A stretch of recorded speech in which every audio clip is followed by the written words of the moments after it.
This college football week 3 picks edition of the Sports Gambling Podcast is brought to you by Underdog. Underdog's got a brand new offer for new customers. Play just $5 and get $50 in bonus funds when you sign up with the code SGPN. Hey everybody, Jim McMahon here, and you're listening to SGPN. Let it ride.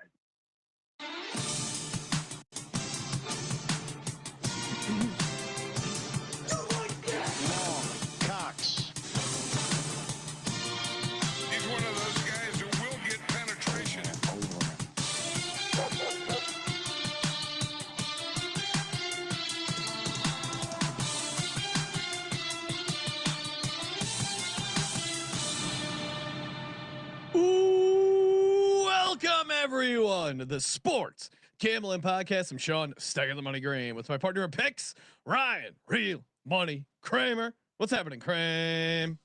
Already week 3, Sean. Almost to the end of college football. Week 3, college football.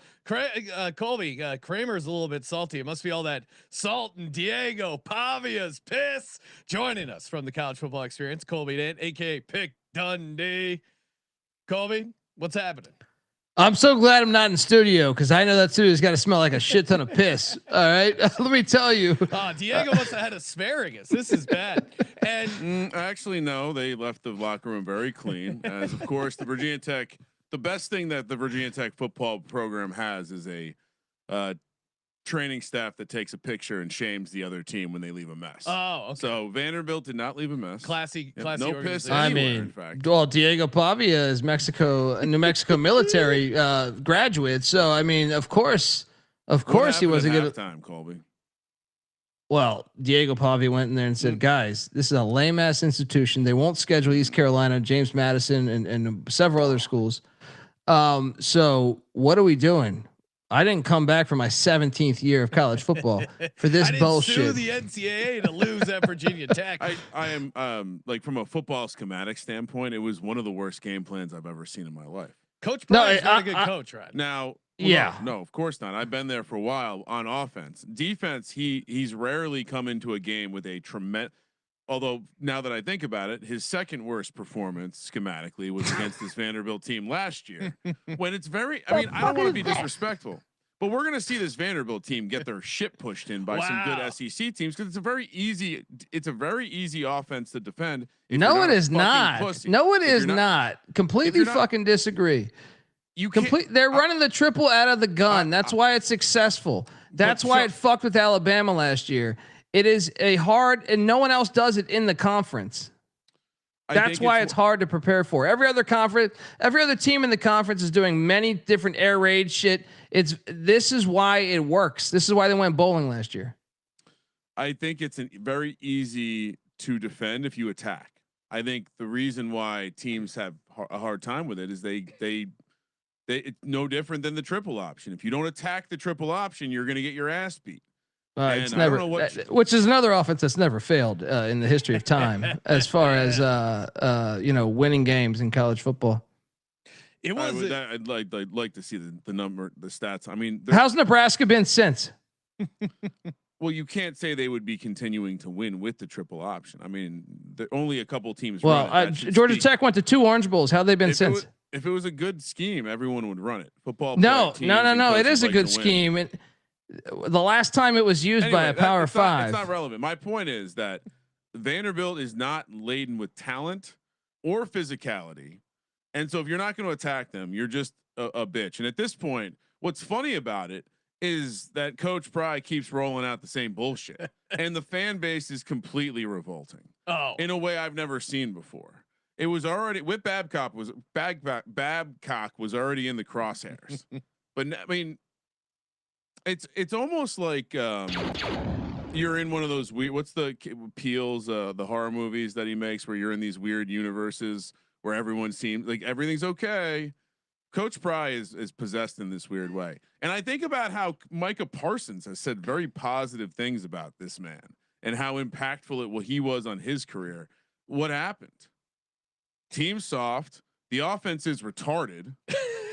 Yeah, and the AD needs to be kneeled down and welcomed into the afterlife by whatever. They should run the triple option.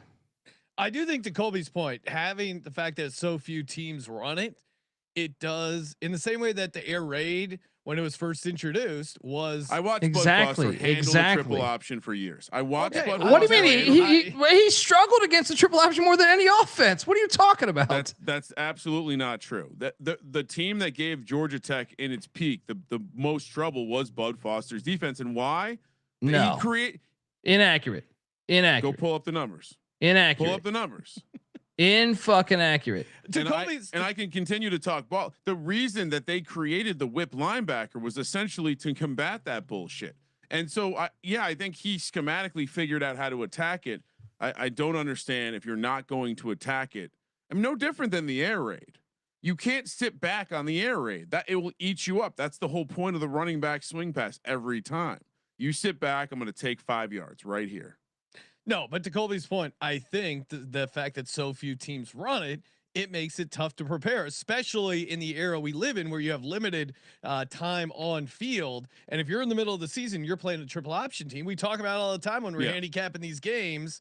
And I wish, I wish we talked to Army last week, but I think these teams struggle to prepare Colby for it. Doesn't like the triple and option, it creates an advantage for the team that runs it. Of course, 5 I'm and just 6. saying you can't sit back. Or I'm sorry, 6 and 5 is what Bud Foster went against Paul Johnson. And by the way, that includes the year that they implemented it, which you can imagine a gap. But even their losses, or even Georgia Tech's losses, 3-point loss, 7-point loss, overtime 3-point loss, 7-point loss, 2-point loss. No, the point is that is not success. When Virginia Tech was favored in all those games, I guarantee you that.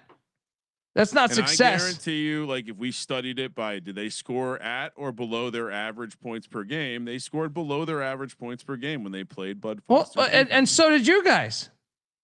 I'm not speaking to the Virginia Tech offense. I'm talking about against because the triple option drains the clock. I was only referencing Bud Foster's defense because it attacked. It never, when it lost and it got beat because it was being too aggressive. Sean, you rooted for Did Jim Virginia Johnson. Tech have better athletes than Georgia Tech? And yet Georgia Tech almost won every fucking game. And they are 5 and 6 against Virginia Tech during that time span. Oh, don't act like they didn't have 5-star receivers on the outside also. I mean, come on, Colby. What? Virginia Tech was recruiting 3-stars all over the field. Georgia Tech didn't have 5 stars? A receiver? No. Stephen Hill, Calvin. I mean, we Stephen Hill was not a 5-star. 4-star. Sorry. Dude, a 3-star. Donnie, you're out of your element. You're out of your fucking element. You're out of your element right now. You're crazy right now. You're out of your fucking element. You disagree that Bud Foster had success against the triple O. So find me the other defensive coordinators that have winning records against Paul. Well, I just think Bud Foster's a great fucking defensive coordinator. Aggressive.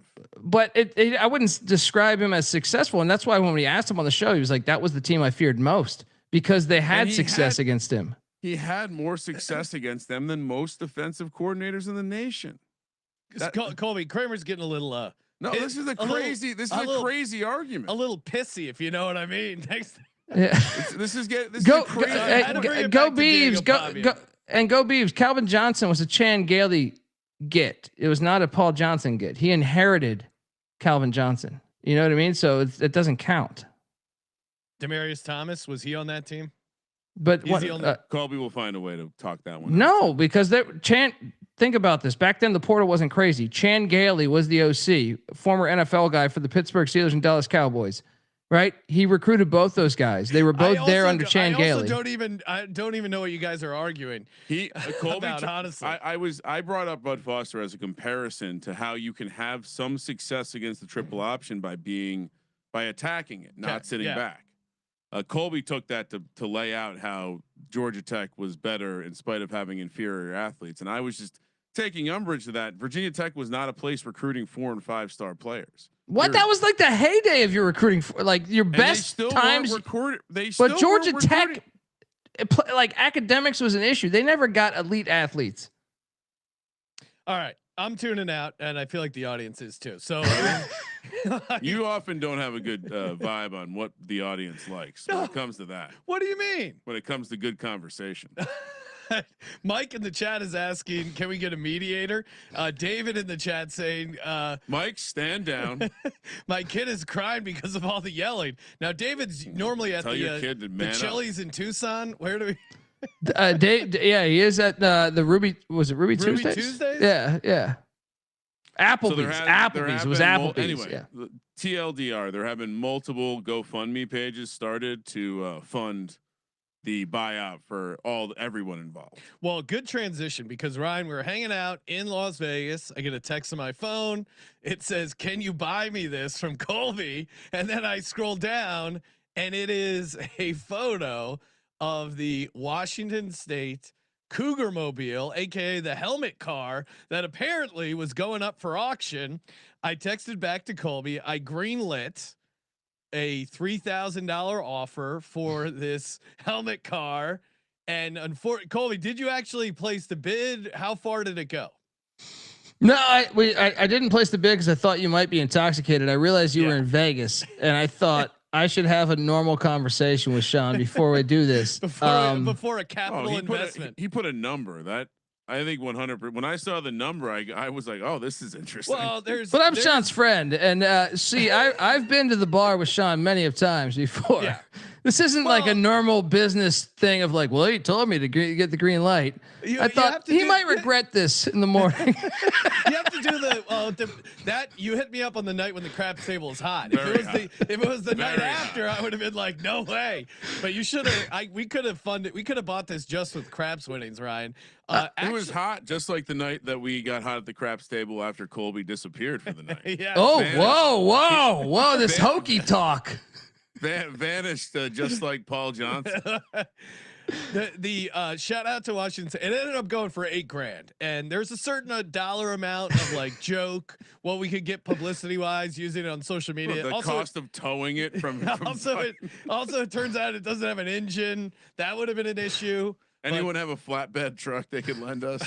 Shout out to the Flat Stick Pub, I guess, a mini golf place. So I would assume, since it's a mini golf place, they're going to turn the Cougar Mobile into some sort of mini golf course. Reach out to them. You should do a live show from the Flat Stick Pub. That would be great. I thought we were going to a Washington game this year before, I thought you had made the contact, hooked up a little bit of this. So we were going in October to Washington, but it turns out not. I'm going to be going to Washington Lee in Virginia. I said, tentatively block off October 11th on your calendar. Okay. What are we doing October 11th, Ryan? Indiana plays Oregon. Oh, in Eugene. That sounds fun. One of the daughters, maybe a campus visit planned around the same time. So, I don't know. All right. I'm in. Is she cool hearing me talk about the triple option for a few hours? She might. She might tune you out like any other lady. Kramer, this might be tough because I know your daughter well, and she is a big Tom Brady advocate. And we cannot have. Of course she is. Have a 4-hour conversation. Of course she is. Well, she hates John Elway too, so it's going to be brutal. She definitely doesn't side with. We're actually on the same page there. Tom Brady's a generational talent. So Colby's on Ryan Clark's side. He doesn't think Tom Brady. No, but I get his point. I really do. Like, he did a bad way of describing it. He did a bad way of describing it, but I get his point. I would say Brady is a generational talent, and that is also me as a guy who was on Bill Belichick in that first game, catching 3.5 points. He's hurting his legacy a little bit in this start. We'll see how the rest of the season goes. It's a long. He won some Super Bowls with the New York Giants. I think that's where his legacy starts. As a coordinator, right? Certainly. And Tom Brady. Well, those weren't offensive teams. You know what I mean? Like, come on. Yeah, but you have Lawrence Taylor. Your job gets a little bit easier, I would say. Yeah, Belichick went from Lawrence Taylor right to Tom Brady. Two basically of the best players of all time on each side of the ball. Yeah. He also had a guy named Junior Seau, Ty Law, Teddy Bruschi, Ted Johnson, Richard Seymour, William McGinnis, Deion Branch, Christian Fourier. We can go on and on and on about What's wrong with you? Junior Seau was kind of washed up when he played. He's a bum. I'm sure he was bad, but he got CTE from that car accident, right? I remember. Don't go down the don't go down the Junior Seau rabbit hole. You might not be a Dr. Chow fan anymore. Yeah. Do your own research. Well, yeah. that's definitely wouldn't research any of the stuff. With any Dr. other week 2 takeaways? We went 3-1 on our picks. But there were a number of bad beats, including UConn plus 6.5. Well, why do we get the worst of the numbers? What's up with these Tuesdays? Like UConn, you're getting 7, 7.5, 8. There was an 8, 8.5 out there. How about Iowa? Iowa 3.5. I did bet Iowa at the circuit 3.5. So I cashed. Hopefully, if you tailed on Iowa, you got the 3.5. The contest lines lock on Wednesday, so Iowa ended up being a push. UTSA was like the only like outright didn't have a chance there. Kansas plus 6.5. I mean, my God, that was brutal. That was fucking brutal. That one I can't say is a bad beat. That was just they laid down against. Well, no, Missouri scoring that extra touchdown, like that was a 1-score game. If you watch that game, that was a 1-score game. Yeah, and probably it was just a bad beat. And then UConn not covering, not winning the game was kind of crazy. No, they were better. They were the better football team. They were the better football team. Covering was insane. Why do you think Fran had them doing fucking sprints after? Fran even knew, he's like, God damn it, UConn was better. Imagine you're a 6.5 point favorite, you cover, and you still have your team doing wind sprints. That shows you, and goddamn, this is a very good Connecticut team. Yes, also they're going to win like 9 or 10 games. It also shows an incredible IQ from a head coach. Like, what a great way for every single booster there to be like, love that. I mean, when I see my daughter's team get punished physically after a game, all the dads just turn around and look at each other like, oh yeah, love to see this shit. So yeah, I mean, but really just tremendously awful. Like all in all, the way that some of those beats happen and the timing around them, and even just like the general, like what games I decided to like push more in and what games I decided to back off. Of course, like the games like Ohio, like could have made a decision to put Iowa State in a contest at -2.5. Didn't. The backdooring. I mean, even to some extent, the Baylor SMU game, that was that's another one's ridiculous. In real time, the fact that I had UConn and SMU and both were like larger bets and both came catastrophic, like losing in the like, well, like if you're on the other side, you're like, okay, we need a field goal and then get to overtime and somehow get the ball first so we can score a touchdown, kick the extra point, and not have to worry about them scoring a field goal first or whatever. Just whatever. Well, Kramer, you hit Mississippi State money line. That was an epic. That was a great game. That was a great game. Shout out to Stormy. Yeah, she was out Stormy, coworker over on VSiN, did a great job with the game there. Colby, the Kentucky game, that one was also crazy, obviously from the gambling point of view, where again, I waited the last second, I bet it. I'm like 9-10, who gives a shit? It's at 9. And of course we're watching it. We're at the sports bar. There's a huge group of Ole Miss fans next to us, and it's that whole thing of like, oh, are they going to run the clock out? Are they not? Then Ole Miss kicks the field goal to go up 10. And I'm like, oh my God, you gotta be freaking killing me. This is insane. Then Kentucky, God bless them, goes on this crazy run. Did the right thing. Gets out of bounds. That was the real thing. Gets out of bounds to stop the clock. And then it's a 2-score game. They're down 10 points. You should kick the field goal there. That was the right call. They did it. And Lane, of course, apologized to gamblers after the fact. Well, no, I mean, fuck Lane for that, because Stoops went for it on like 4th and 11 twice in Ole Miss territory. Like one was 4th and 7, one was 4th and 11. I forget the exact numbers, but that was going to be points. If you just took the field goal then you don't need to, and you can go for it then. He kind of was crazy with the way, like, he's not normally that. He's normally very conservative. I was surprised. Like, what are you doing? It's 4th and 12. You got nobody on your offense. You're just going to load up and go for this? Kick the field goal. Make it a 1-possession game. But it worked out in our favor somehow, some way. But I do feel like that, like, I think Lane's off on that. I think that game was a lot closer than that, than him saying, well, they kicked the field goal.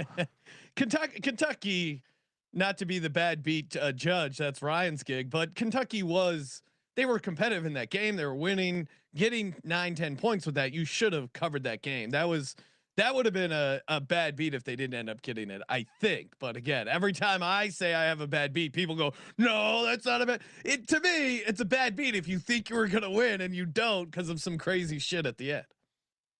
Yeah, I agree. And that, look, but we cashed in at night because the piss went all over you. You'll never be able to hear that song again without thinking piss. I did. I was watching with Kramer, so I did chase a little bit with a Vanderbilt play, but didn't want to celebrate too much because clearly, yeah, you don't want to be the guy who's rooting against your buddy's team. But I did like Vandy. You did in the first half, yeah, and then a gear switched in the second half. Well, what you did were I say? You were barely watching. You were talking shit with your fellow Virginia Tech alumni. It looked like they collectively quit. No, but that's just called halftime adjustments, right? You guys just Brent probably doesn't do those things, right? But I know you were watching all the games, Colby. And I agree with you. He's clearly terrible at in-game adjustments. New offense is bad too, but what cost them that game was physicality. Not they were the more physical team. They were aggressive in the first half. They were playing defense with confidence. And they came out in the second half and just looked like ass. Like physically looked like ass. Mega ass. They got bullied off the ball. I think it's a good time to perhaps give Damani something in the chat. It's his birthday, and he's a Vanderbilt grad, and he was part of pissing all over you, buddy. Yeah, I mean, if you want to align with the private school pussies, good luck, Colby. I'm a public school guy, blue collar through and through. Well, Not put like ECU on the schedule.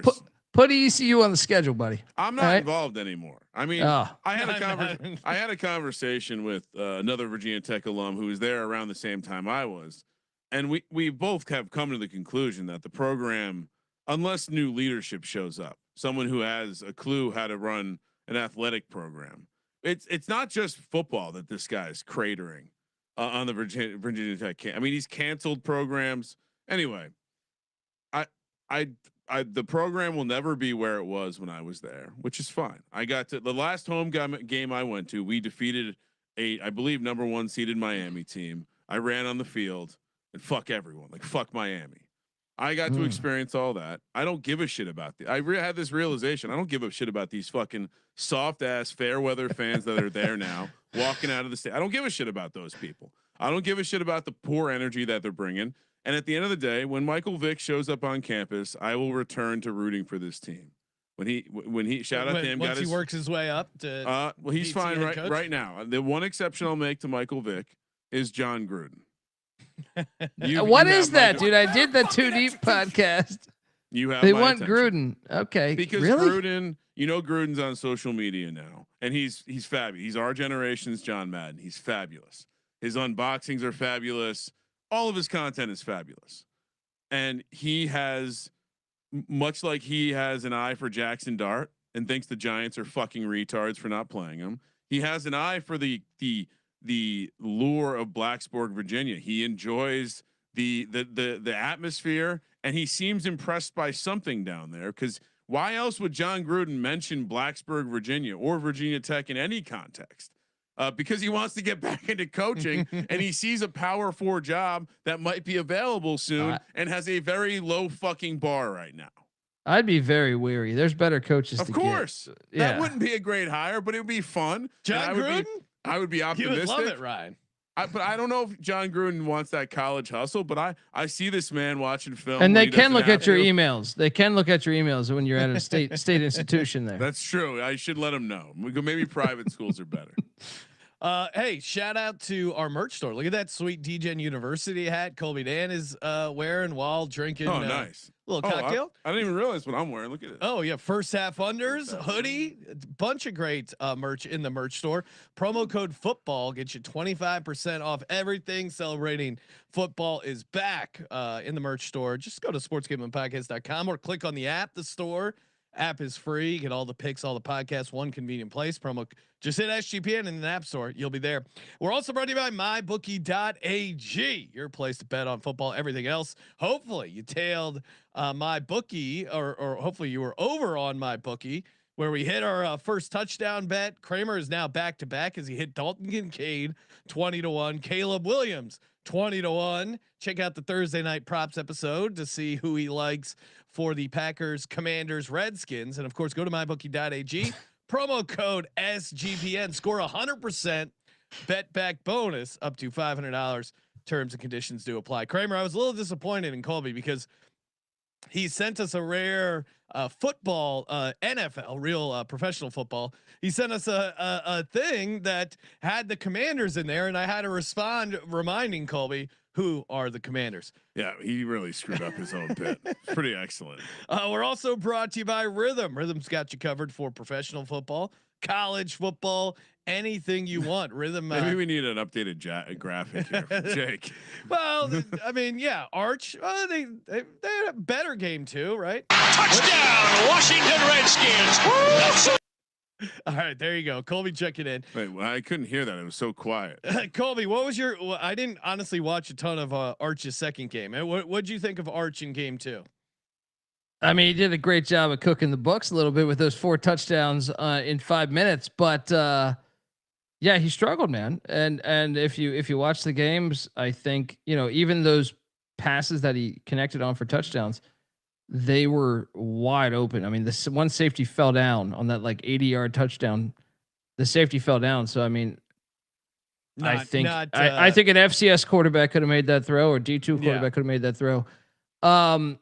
So yeah, look, I don't want to blast the kid, but I don't think he's living up to the hype right now. But well, it was just such crazy hype they put on him, and you can only kind of disappoint at that point when the hype is that insane. Of course, Rhythm has you covered. Not only do you get the 7-day free trial, sportsgamblingpodcast.com/rhythm, but they also have a leaderboard with weekly cash prizes just for tracking your bets in the app. Track 5 bets of the same type from any model you build, and you could win $1,000. Something my Rhythm model says that my Sean SGPN model likes the under in the Utah Wyoming game. I think that's going to be a pretty interesting game. We're going to break it down, but Rhythm likes the under 48.5, and I agree. My model has it projected at 46.1. So if you want to start building your own models or use Rhythm's picks, sportsgamblingpodcast.com/RITHMM, and make sure you track those bets with the model for a chance to win $1,000. Sportsgamblingpodcast.com/RITHMM. Before we get into the games, can we talk about this the AP poll? Colby has started doing his database top 25, where he gives out a fair and balanced top 25. And if you haven't heard this year yet, but they are essentially they mixed it up a little bit where they are releasing everyone's ballots, which is, I mean, God bless them for doing this. How did they not see this coming? Some people get some heat, and I hope they're going to be grading people in terms of who can keep getting to vote for the AP and not. So essentially, the woman who fell into the crosshairs. We'll start with this view. She Haley Sawyer, who and CSUN represent. Oh, she's a Matador. Shout out to Northridge. I don't know what it means, but I guess that you have an affiliation with your AP vote. Hers was SC. I didn't quite understand that part, but anyway, they do a side by side comparison of all this crazy ass shit that she did in her ballot, including moving Florida up 2 spots after losing to South Florida. In fact, here's her. You can't really see this. Let's see if we can make it bigger. Nope. No good way to make it bigger. Anyway, the key element here is that Florida somehow moved up after losing to South Florida. Not to mention she had clearly there was maybe she forgot to have someone on the ballot. I think it was Iowa State. It just seems like she wasn't actually doing any sort of work and just filling it out. In week 2, she had a Kansas State higher than Iowa State. Can we play the video, because I think everyone will understand after the video. So basically, then for some reason she thought it would be a good idea to get on here and defend herself using her words, which of course. But as far as what my votes are and what my process is, pause. I wake up early in the morning after. First off, I see an apartment in North Hollywood that's not using air condition. Right there, I have my questions. Is always a tell. Yeah. Vertical blinds. But as far as what my votes are and what my process is, I wake up early in the morning after covering a game late in the night before. Don't want to go too much into my So she's telling us she doesn't watch the other games. Yeah, Good. I wake up early after covering a game late. You're working hard. Get it? Why? And apologies if there's any women listening. The DJ Nets. Why do women have to constantly make sure you understand how hard they're working? I get it. Because then how would you know if they don't point it out? Because I do the same thing. Or process or logic, but I will say I appreciate everybody's interaction. Oh, sorry. Too much late in the night before. Don't want to go too much into my progress or process or logic, but I will say I appreciate everybody's interaction on social media and all of your feedback. There's tons of people that vote on the AP poll, and it's not a perfect system, but at the end of the day, no matter who you pick, it does even out because there's so many people who vote. And like I said, it's really fun for discussion. It doesn't, probably matter in the end, but I'm glad that people are having a really perfect. You don't need your vote anymore. So you're saying that Kramer, imagine if we decided the NFL this way. This is oh my God, you're right. Colby, how do you fall behind shout out I'll give a full salute on the NFL show, but shout out to Commissioner Goodell doing the right thing and not suspending Jalen Carter. #free Carter. I do agree with that. Do not suspend Jalen. It's just spit. Right? I mean, you're on a football field. You're fucking pissing shit all over the field. All over the place. Yeah. I got accused of spitting on someone in hot yoga. Now the woman was crazy. Colby, I'll tell you the story off the air because she's a somewhat famous comedian, but she's like, "Can you stop spitting on me?" I go, "I'm not spitting on you. What are you talking about?" When you're getting there, Stephanie's got the hot songs going. Sweat is flying everywhere. Spitting is an intentional act, is what Jalen Carter did. Anyway, the only thing on my mind, Gene, was pussy. She did not remember that the 25 comedy shows and interactions we've had together. Oh, you know her. Oh yeah, I know her. She didn't remember me, and then I also ran into her in my truck when we were walking out, and she goes, "What? Why were you so upset?" I'm like, "Cause you accused me of spitting on you, and I didn't spit on you." Then we go to this one of these Hollywood parties. I rarely go out. Go to one. She's fucking there, and she tractor beam eye stares me. I'm like, "Oh no, she's coming over. She's coming over. She's coming over." She's like, "So we had an interaction a few months ago." I'm like, yeah. And I just want you to know I was in a mental facility for a little while. I go, "Okay, sounds good. Sounds like you're standard LA, right?" And I go, "Glad to hear it." And then I just turned and started drinking my beer. And then she slowly walked off. Very crazy. She might. Let's be honest. You were like, "Which one? Which one did you go to?" Which one were you at, right? Because I remember back when I was young and dating, I remember Samantha went to this one, Connie went to this one, but no, I missed that. You got to tell me off air. Yeah, when I tell you, you'll be like, "Oh yeah, that person." All right, Kramer, let's get to the picks. We got a bunch. Oh, that story is riveting. Do I know this person? No. Okay, perfect. So it's not Nikki Glazer, if you're wondering. Kramer does know. We do know Nikki Glazer, and she's been nice to us. Kramer did roast Nikki Glazer in our garage. You want some old show business stories, all right, which is really famous because Nikki Glazer's now super famous. And she's super famous for roast specifically. Dude. Kramer made Nikki Glazer cry in our garage in 2006. Was it Nikki or was it her friend? Her friend really broke down, but Nikki did not take it well. Maybe she didn't cry. Oh man. I passed a billboard of her when I landed in Vegas. Yeah, and it made me think of Kramer making her cry, which was fantastic. She's doing shows with David Spade in Vegas. Check her out. She is funny. Just shows. I guess I had an interesting perspective, and I almost was like watching a reality show that she was starring in that also was taking place in my backyard / garage. Fun fact. maybe the only thing I've ever deleted from social media was directed at Nikki Glazer. So good times. I was getting to her though. All right. Game number 1. I hear there's rumors on the internets. Well, like during the peak of like woke cancel season, I was like, yeah, let me just do a little quick search here. And I was like, oh shit, it's only stuff I'm saying to Nikki Glazer. Everything else. Maybe we'll one day release the words that Kramer sent, the list of words. He said, plug this into Twitter and search for these words. This is there were a couple hits on all. This of is like accounts. The Colby Mike Leach practice field legend story that we will only share with you in person. All right.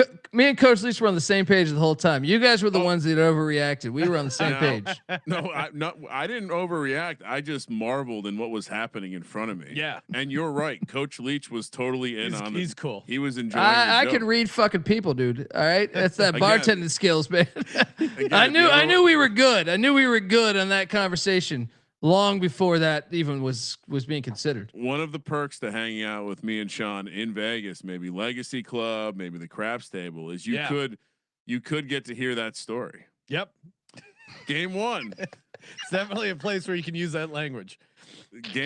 I mean, Sean, keep focusing on the language. It's a great story. No, it is. They're both funny. And now, and it's like, Steve Spurrier was like the stone's throw away. Like the legend just grows and grows. NC State, little North Carolina. You on this one, Colby? Yeah, I'm thinking about that. I got invited. I got invited out to this, so I might have to hit up Winston-Salem. I'm curious. Do they give out free cigarettes? Didn't a cigarette company like pay them to move from the RDU area like 40 miles out? Is that true? From what I understand, that's true. So I'm curious if I can smoke some cigarettes in the parking lot and act like Billy Madison, where he's out inside of his car. I'm pretty sure that you can probably still smoke in bars in North Carolina. I assume it's still that is the best part about the Vegas airport. That I'm not even a smoker, but when you've been traveling a bunch or you're stressed, your flight's delayed, you're carrying CJ's luggage randomly. Me, Sean, and Man in the Box are hanging out in the Vegas C Terminal smoking lounge / bar. So wait, Kramer. So we had a delay. This is a couple weeks ago. Our flight was delayed. Yep. We had to get off. Yep. And they wanted you to take your luggage with you, but somehow CJ. No, hold on. No, we didn't know we had to get off at first. Yes. At first, it was if you want to get off, you can get off. Then some people like me and CJ immediately got off. Yeah. And then, which he left his luggage on the plane, which is kind of crazy behavior. I would never leave my stuff on a plane. I guess he trusted us, but. Basically, all of us aren't getting off, and the flight attendant starts scolding us. You need to get off the plane. It's like, okay, we get off the plane. We have to take CJ's stuff with us. So we're walking around with CJ's luggage. We can't find CJ. We go to post up at the bar / smoking lounge where we think CJ went. He went to a different smoking lounge. He quote unquote got lost. But yeah, we hung out, had a good conversation with the bartender, watched some college football. That was great. And what was funny is you can't smoke a pipe in there. Cigarettes, cigars, okay, no pipes. Yeah. What must have happened for that to become a thing?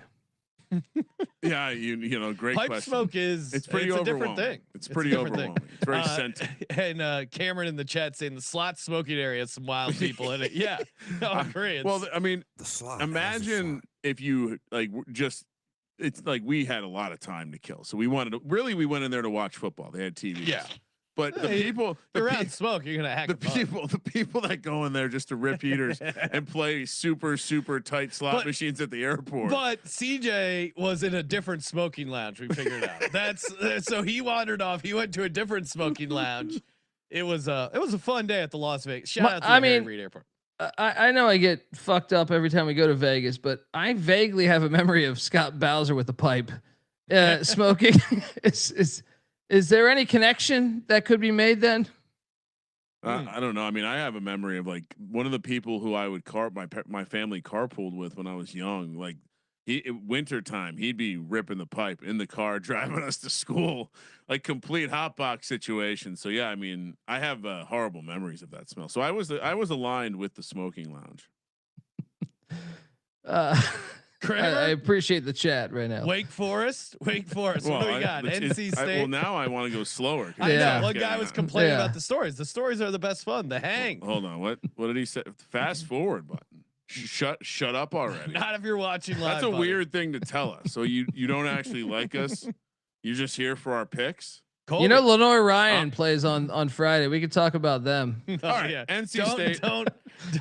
Don't get Colby worked up. NC State heads to Winston-Salem, take on Wake Forest, who is a 7.5 point home dog. I didn't verify any of this with Colby. Plus 245 on the money line. NC State minus 305. 51.5 is the total. Colby, why don't we have spreads and totals on the slides? I don't give you them on the slides because subscribe to the College Football Experience where the real shit happens. I like this. I like this. Yeah, you can get those picks tomorrow. Unfortunately, not today. So 9:00 Eastern, youtube.com/the college experience. Colby, what are we doing in this disaster of a game? Well, it's a rivalry game. All right. And we don't know if they're going to be giving out free cigarettes, but we do know this. Pussy Pack is very fortunate to be 2-0. Interception in the end zone against UVA. And meanwhile, Wake Forest over there. First, they've had the Pussy Pack's number, but that was under Dave Clawson. Now they have Jake Dickert coming in, Robbie Ashford at the quarterback spot, who started at a bunch of different schools. I just think, to me, you're going on the road if you're the Pussy Pack. You haven't looked great in either outcome. You give up a lot of yards in both games.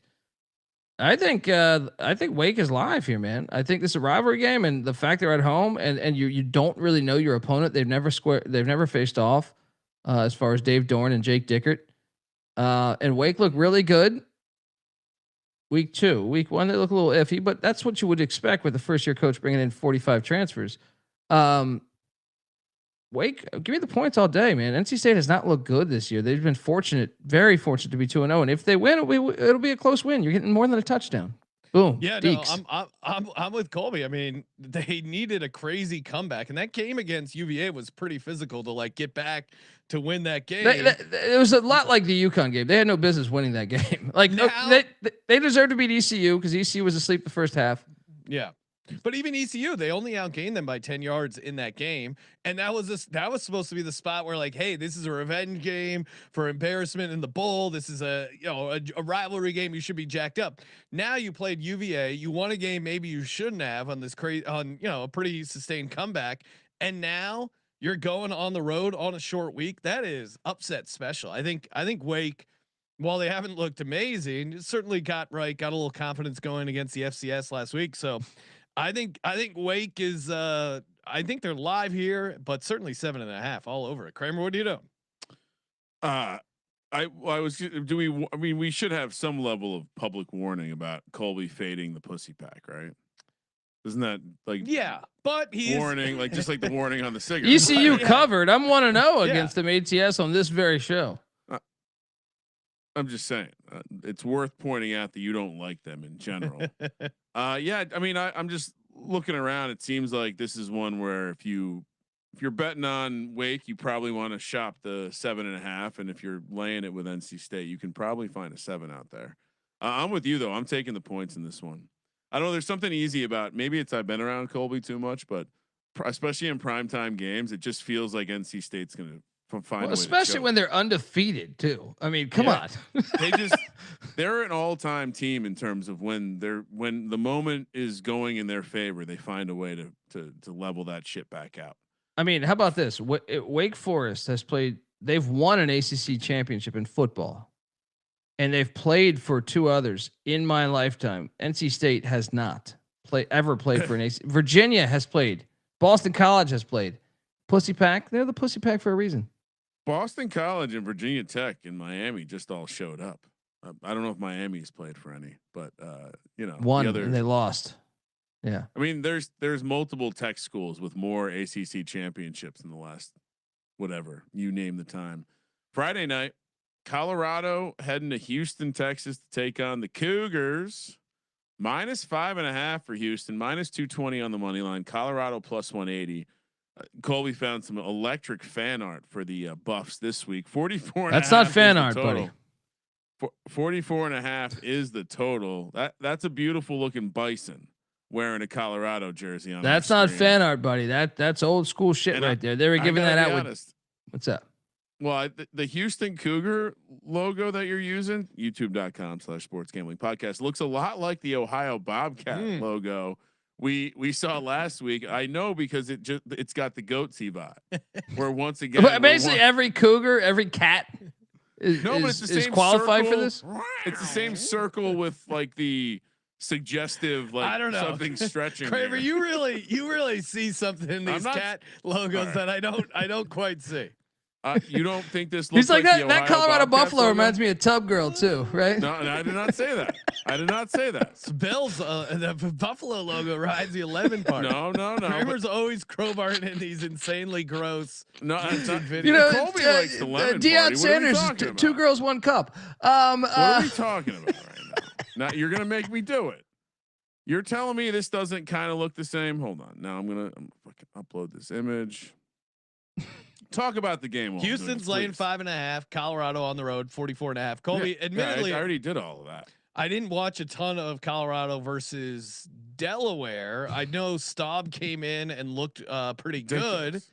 Now they're the same logo. Now it's that's very different. Very fucking different, dude. What are you talking about? At you. The Cougars logos to the side. The Cougar is a little bit more. Ohio's right in your face, and there I do see the goatsy thing. Yeah, you see just because you bring it up every time. No, it's not. It's not. Colby, what do we think Staub is going to start? Well, it's funny because you had like your official people like Pete Thamel and shit was saying he's going to start, and then Coach Prime basically said like he basically shit on the media saying they're just rushing to judgment. I personally think Salter is going to start because Staub has never started on the road. Now Staub, to his credit, has been through the whole storm of all of this. He was there. He was an original Carl Durrell, Mike Sanford recruit. It's impressive. Yeah, and he's been through all of this. And to Coach Prime's credit, like he put him in the game because he said he'd been playing great in practice since he'd been back from his cancer. So there is that. And dude, he was completing 16 yards of completion against Delaware. That's kind of unheard of. Not only just for like in all of college football, that's crazy. It's a ridiculous number. Yeah.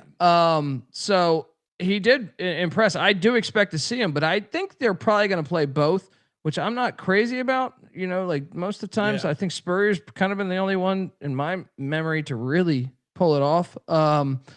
But Salter has started so many games on the road in his career. I would assume that maybe he gets to start.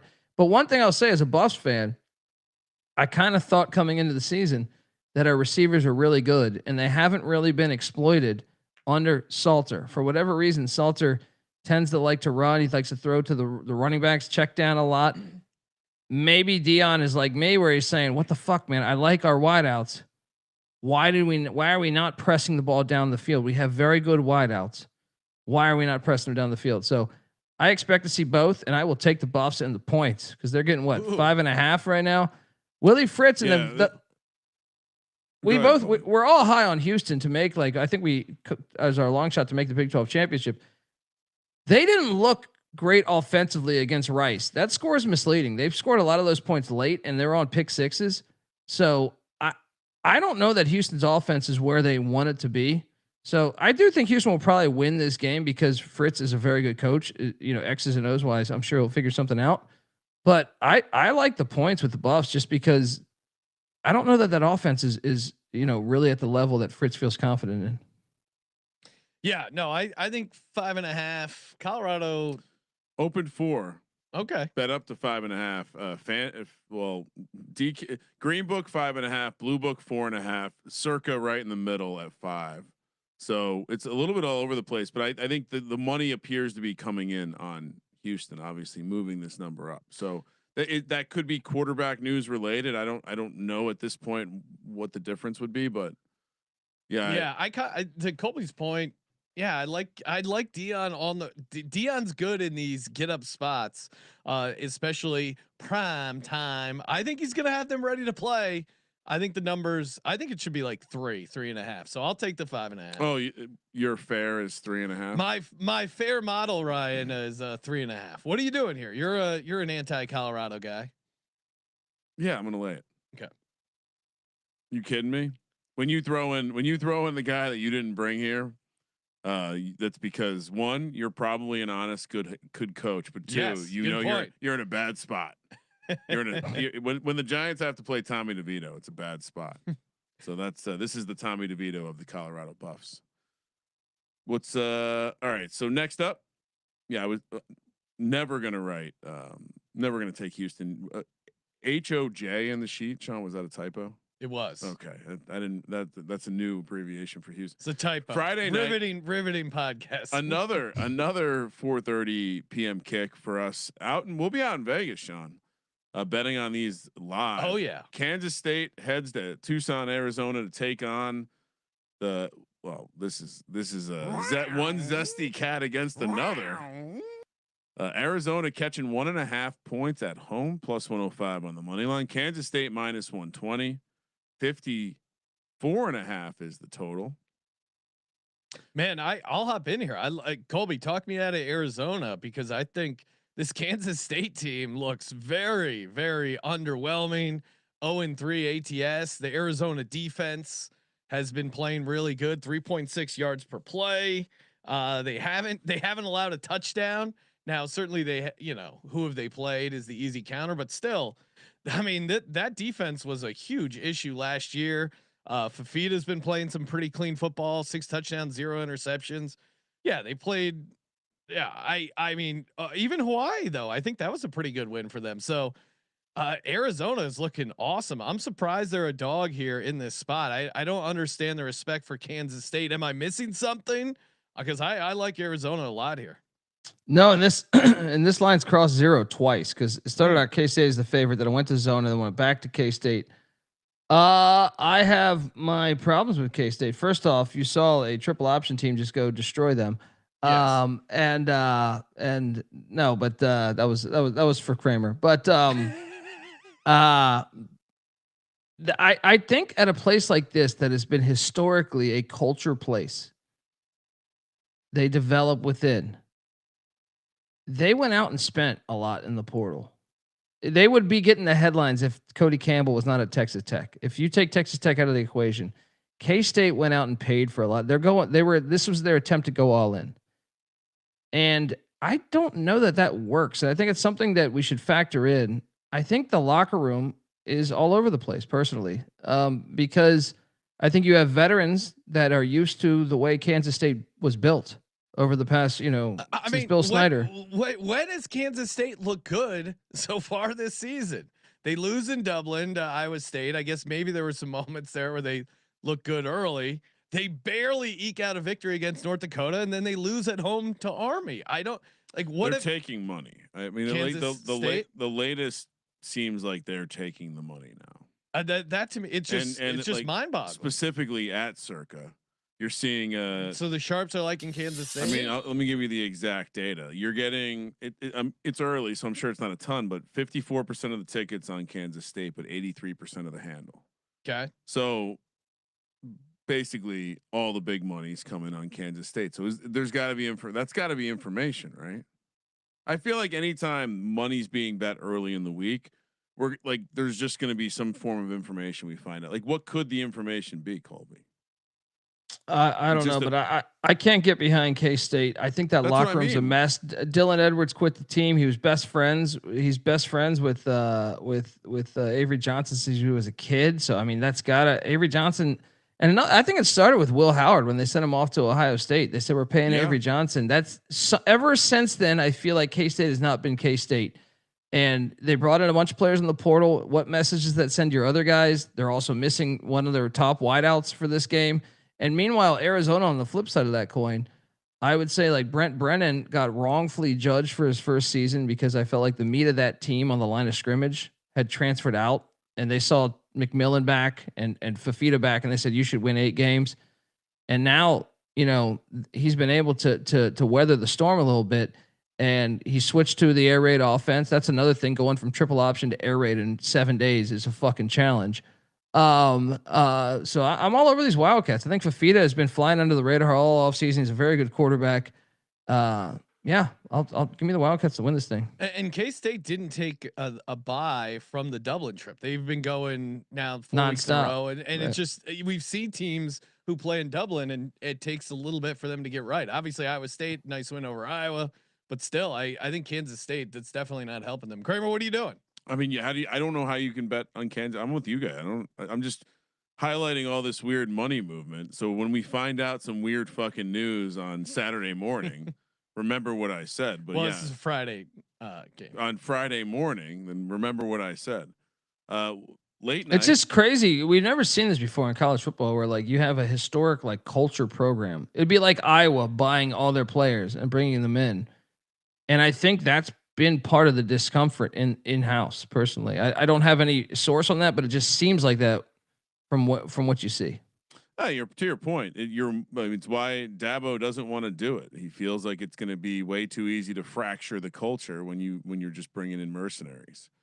Friday night, Sean, during our show, kicks off right at 7 p.m. on the West Coast. New Mexico heads out to the Rose Bowl in Pasadena to take on UCLA, who did not take over the Death Star in Vegas. That was my bad. Did you really think they were going to have fans UCLA there? minus. I even thought after watching the crowd cheer ferociously for who was it, the Chargers on Friday night, I was like, well, Chargers fans are also UCLA fans, so they must be going to the game. New Mexico catching 16 here, plus 470 on the money line, minus 650 for UCLA. 52.5 is the total. I mean, is UCLA in the same category as Kansas State? A little bit. When have they looked good? I guess. I mean, they made that to their credit. They got a punk ass bitch at quarterback. They probably fractured the culture. I mean, they were getting destroyed by UNLV, and they came all the way back. They had a chance to tie that game late, but still, like, it's not looked good for UCLA. How can you take them laying 16 points? New Mexico, I mean, they were competitive against Michigan. They took care of Idaho State. I don't really have a ton of New Mexico thoughts. To me, it's just, how can you take UCLA laying this big of a number? Maybe this is their get right game. They do have some talent, but I'm skeptical. Colby, what are you doing? Yeah, I love New Mexico here. I think it's my favorite play on the board. Really? Jason Eck is a phenomenon. He will be a Power 5 head coach in the next 24 months, in my opinion. Like this, when he was at Idaho first off, he got better every year at Idaho. He took over a dumpster fire with the Vandals and got better every year. And that included, I think, multiple years of his quarterbacks getting out for the season, right? They almost beat Oregon at Oregon. Like they were in that game last year, week 1. Same with the Michigan game. Michigan game it wasn't as close as the Oregon game, but they were down 10 at the 12-minute mark in the fourth quarter at Michigan. First game, 40 transfers coming in, or 50. I think it was more than that. I think it was like 60 or 70 actually. This is a guy that went out and got an FCS All-Star team. And to me, like, I think they're live on the money line. I think this is their one time in their life to play in the fucking Rose Bowl. You got the you got the star running back from Montana State. You brought your quarterback Jack Lane from Idaho. He loaded up on guys from all over. Weber State's like half of Weber State's teams on this roster. I think they're saying, hey, fuck this. We're going all in. And UCLA's chemistry seems a bit off. They haven't even had the lead yet this season. Right? No, their quarterback isn't a leader. Certainly doesn't. He also doesn't look that good. Like, imagine paying millions of dollars for that. Yeah. New Mexico plus 16. Kramer, what are you doing? Same. Money line. Sprinkle that money line. Just sprinkle that money line. UCLA. This opened at 14.5, Sean. Yeah, I don't get it. It's all the way. Yeah, we're on the same page. All right. Tickets $8 right now. $8. Let's flip. Yeah, I mean, parking's way more than $8. If you've ever been to it is actually park at my house and walk. It is a decent tailgate experience. Yeah. Basically they let you park on a golf course. You drink some beers over there, but $8 is probably a high, Colby. You can probably get it for a little cheaper than that if you just walk up. Let's flip the page. Just Sean, don't talk to security. We should make sure at the end of the show to remember to make a Friday night parlay, since we'll be out in Vegas. Oh, I'm doing the math right now on Colorado, Arizona, New Mexico money line together because I'm a degenerate. that could be very fun. Keep going. Clemson, Georgia Tech, in Georgia Tech. I assume isn't giving up a home game to play Clemson in the not yet. Give it another year. 9 a.m. on the West Coast, which means it's noon local time. If time zone conversion is difficult for you, Georgia Tech plus 3.5, plus 135 on the money line. Clemson minus 160, 53.5 is the total. Although I was listening to a popular NFL podcast where they were using Central Time, which is just disgusting. That pisses everyone off. I mean, no one is happy with that. Colby, great logo choices here with Clemson and Georgia Tech. Which side are you? Which side of this evil empire versus evil? I don't. Is Clemson good?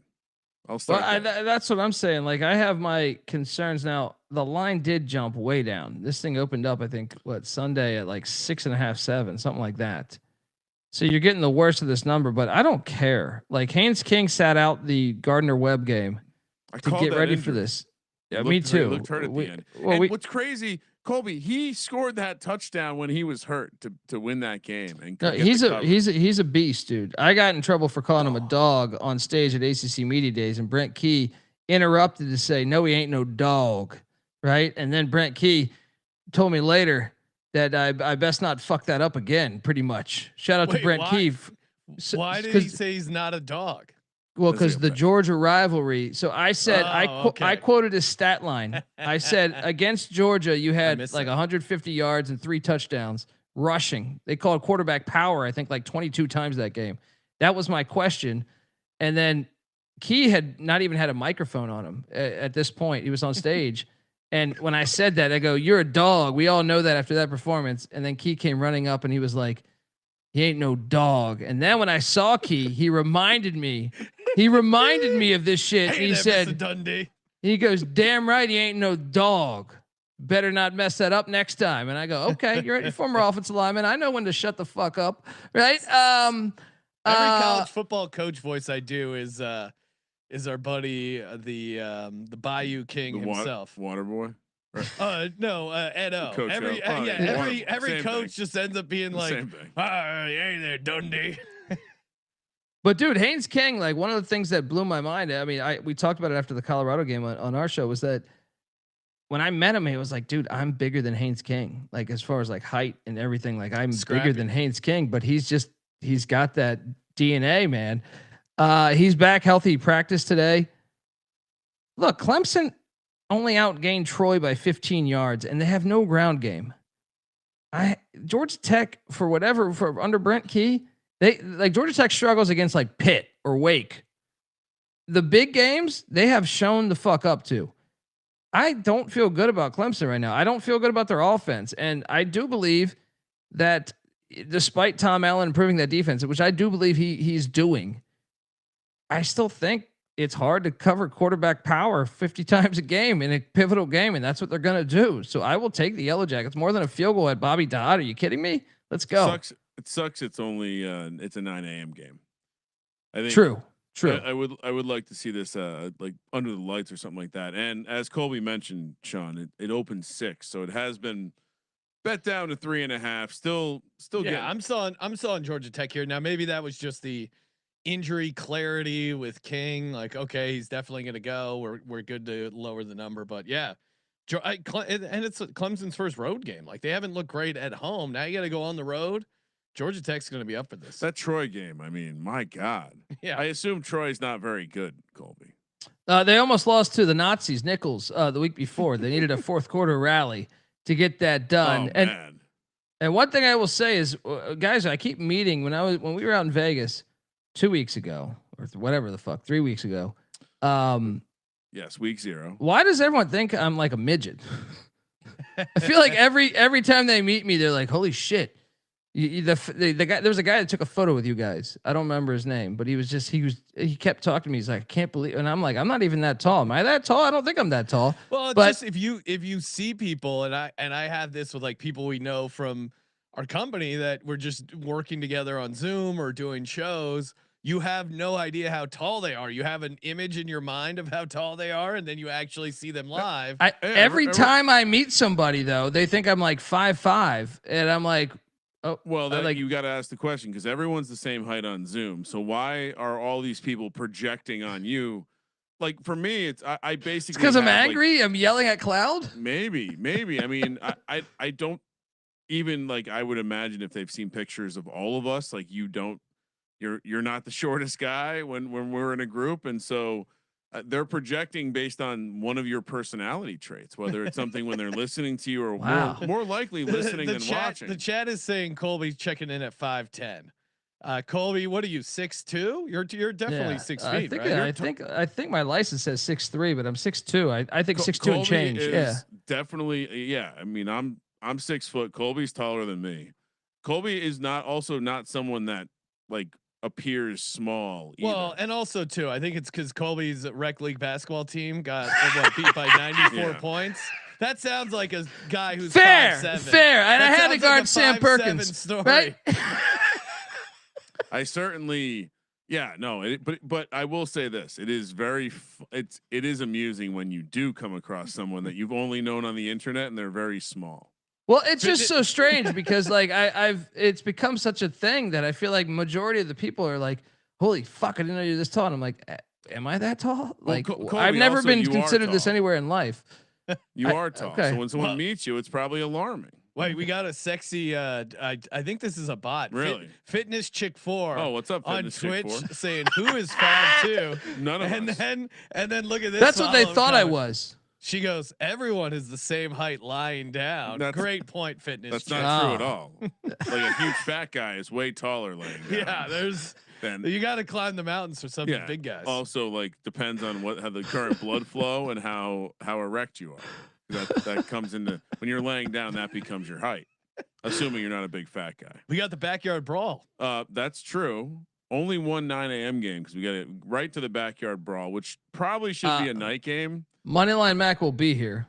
Oh, at the game? 12:30 p.m. on the West Coast in Morgantown, West Virginia, Pittsburgh, West Virginia. I've seen Mac out there, not learning his lessons and berating Pitt fans. He really is. He doesn't understand what a jinx is. I don't think the idea of potentially influencing the outcome of a game based on his words. He is going all in. Shout out to Providence. Pittsburgh -7, -280 on the money line. West Virginia +225. 57.5 is the total. I mean, I assume the handicap here is this is a massive number for this type of rivalry, but we do have new coach. Great logos, Colby, by the way. New coach and ramping up back up at West Virginia and a Pitt team that I think at least we liked preseason. So where are you at, Fitness Chick? Does she have a take on the game? She's asking like all these questions. What's the first thing you did when you woke up today? Everyone answer. Oh, I see. Yeah. But the chat can't see it probably because she's on Twitch. Yeah, for some reason. Because I was gonna have fun with this. Because laying down, have you ever been laying down on a bed after the backyard brawl? So I was gonna ask her. Oh yeah, it's on fire. Probably you don't want to lay down on a bed especially if it's outside. Couches. All that good stuff. But by the way, the West Virginia man looks very tall. Speaking of things that are tall, Colby, we're taking the points, right? Well, look, this consider me. This could be the potential Benedict. Wow. What? Because you're going to be scared to do it. Well, I guys, we did the show on Tuesday night into Wednesday on the East Coast, and I got a much better number on Pitt than what we're seeing. I've seen 7. To me, at a touchdown, I think you should buy into West Virginia. Oh my God, what number you got? We're calling. I got 3.5. Yeah, he's saying he got a much better number. When did you get 3.5? Sunday. No, come on. Yeah. No. Colby's line opener show. You gotta tune in. All right. Well, but at 7, I think you got to go in on Dub V. I think you got to go on a Dub V because this is the fucking backyard brawl. Yeah, it's a rivalry game. You're getting 7 points with the home dog. You look at some of these, even last year, the Pitt win 38-34, their other win 38-31. I mean, you go back to when they previously had it. It seems like it's not Iowa State because it's not low scoring, but these games are usually competitive. And West Virginia's coming off a loss. We did a good job of identifying that spot in Athens as a look ahead to this game. And The way Rich Rod left Morgantown was this game. He hasn't been back in like 20 fucking years.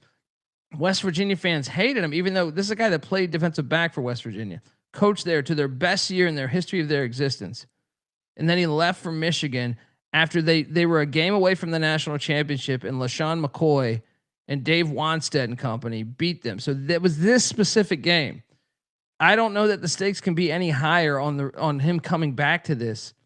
That's what makes it tricky on like a touchdown. I feel like the place is going to fucking explode for this place. You know, like for this game in general, I think you got to take a touchdown. At a touchdown, I think you just, this is a fucking heated rivalry. More than, I would say, a lot of people talk Iron Bowl or Michigan, Ohio State. To me, like this and the Egg Bowl and maybe the Holy War are nastier than those ones. They're nastier than, like, they will go to Morgantown. That's all I would say, folks. Go to Morgantown for this game. It's a nasty fucking rivalry. So you're saying eat shit, Pitt. You're taking West Virginia at 7. I think you got to take West Virginia. And I think probably what moved it was the running back for West Virginia, Jaheim White, is now out for the season. But I would imagine they were probably already factoring that in when they opened the number, but maybe not. So to me, it's just a rivalry game. Home dog. They're going to get up for this. Kramer, what are you doing? When I was at Tech, again during the good years, yes, one of the rivals that Virginia Tech had was West Virginia. So fuck West Virginia. Sorry, Mac. Lay it with Pitt. Plus, I got a nice conference ticket. This is a non-conference game, though, right? Non-conference game. I don't think West Virginia's live on the money line. I think Pitt wins, but I don't think they covered the 7. I'm with you. Hence my 3.5 wager. It's easy to see a tide turn. Georgia heads to Knoxville, Tennessee to take on the Vols, who are 4-point home dogs here, plus 150 on the money line. Georgia minus 180, 49.5 is the total. Again, excellent logo there for the Vols. Looks like a ripped off Converse logo. But aren't we? You made the mistake of calling King a dog, but aren't we just taking the dogs here? I don't quite understand. I don't, and I heard one of the circa college football bookmakers on VSiN today talking about how he would have made this much shorter. Really? Yeah. I was completely blown away. I've watched the majority of both teams' games, or at least seen a chunk of each one of the games they've played, and I don't quite get that at all. I'm all over Georgia here, Colby. Yeah, and the line movement is going towards Tennessee's favor, but I don't give a fuck. Like, okay, Kirby Smart came to Georgia in 2016 as a head coach. They lost on a Hail Mary that game. They lost. Yeah. They lost. Okay, after that, he has won every single game, and he's won every single game by double digits. Look, here's the thing: Kirby Smart, former safety at Georgia, great defensive mind. Tennessee runs the veer and shoot shit. To me, it's too gimmicky against a very good defensive coordinator. I'm all over the dogs here. And another thing is, I think go watch that ETSU in the Syracuse game. I like Aguilar. I'm rooting for him because we all want him to be great and Nico to be terrible, right? But there's some balls where you're just like, yeah, against a good defense, that's going to be picked off. Dogs, heavy. Let's go. And to your point, this opened 6.5. So, and based on numbers out, it's 4 at the circuit, but there are some places starting to move to even 3.5. Yeah, I was seeing some 3.5s. But to Colby's point, what they've won, Georgia's won 8 of these in a row, and you're getting it, and they're only laying 4. I wasn't. Tennessee also an all-time choke job program. Yeah, and I mean they didn't look amazing against Syracuse, and Syracuse is not that good this year. I was not impressed with their performance against Syracuse, Tennessee. I don't understand why they're only getting 4 points. I think 4 and below, this is a smash for Georgia. If I'm getting 6 or 7, maybe I'm talking myself into Tennessee, but again, Georgia has the defense. Yeah, gonna need to see it from Tennessee. 1:30 p.m. on the West Coast. Georgia minus 4 for Kramer. Yes. Like I said, to start the entire thing before I throw it to Colby. I know you can get 3.5 right now too. Oh, yeah. Nice. Shop. Yeah. Find those 3.5s. Miami, Florida.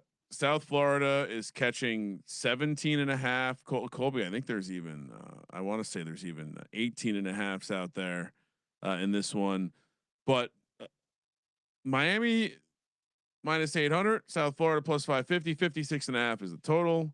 South Florida just putting their nuts on the table with this schedule to open the season.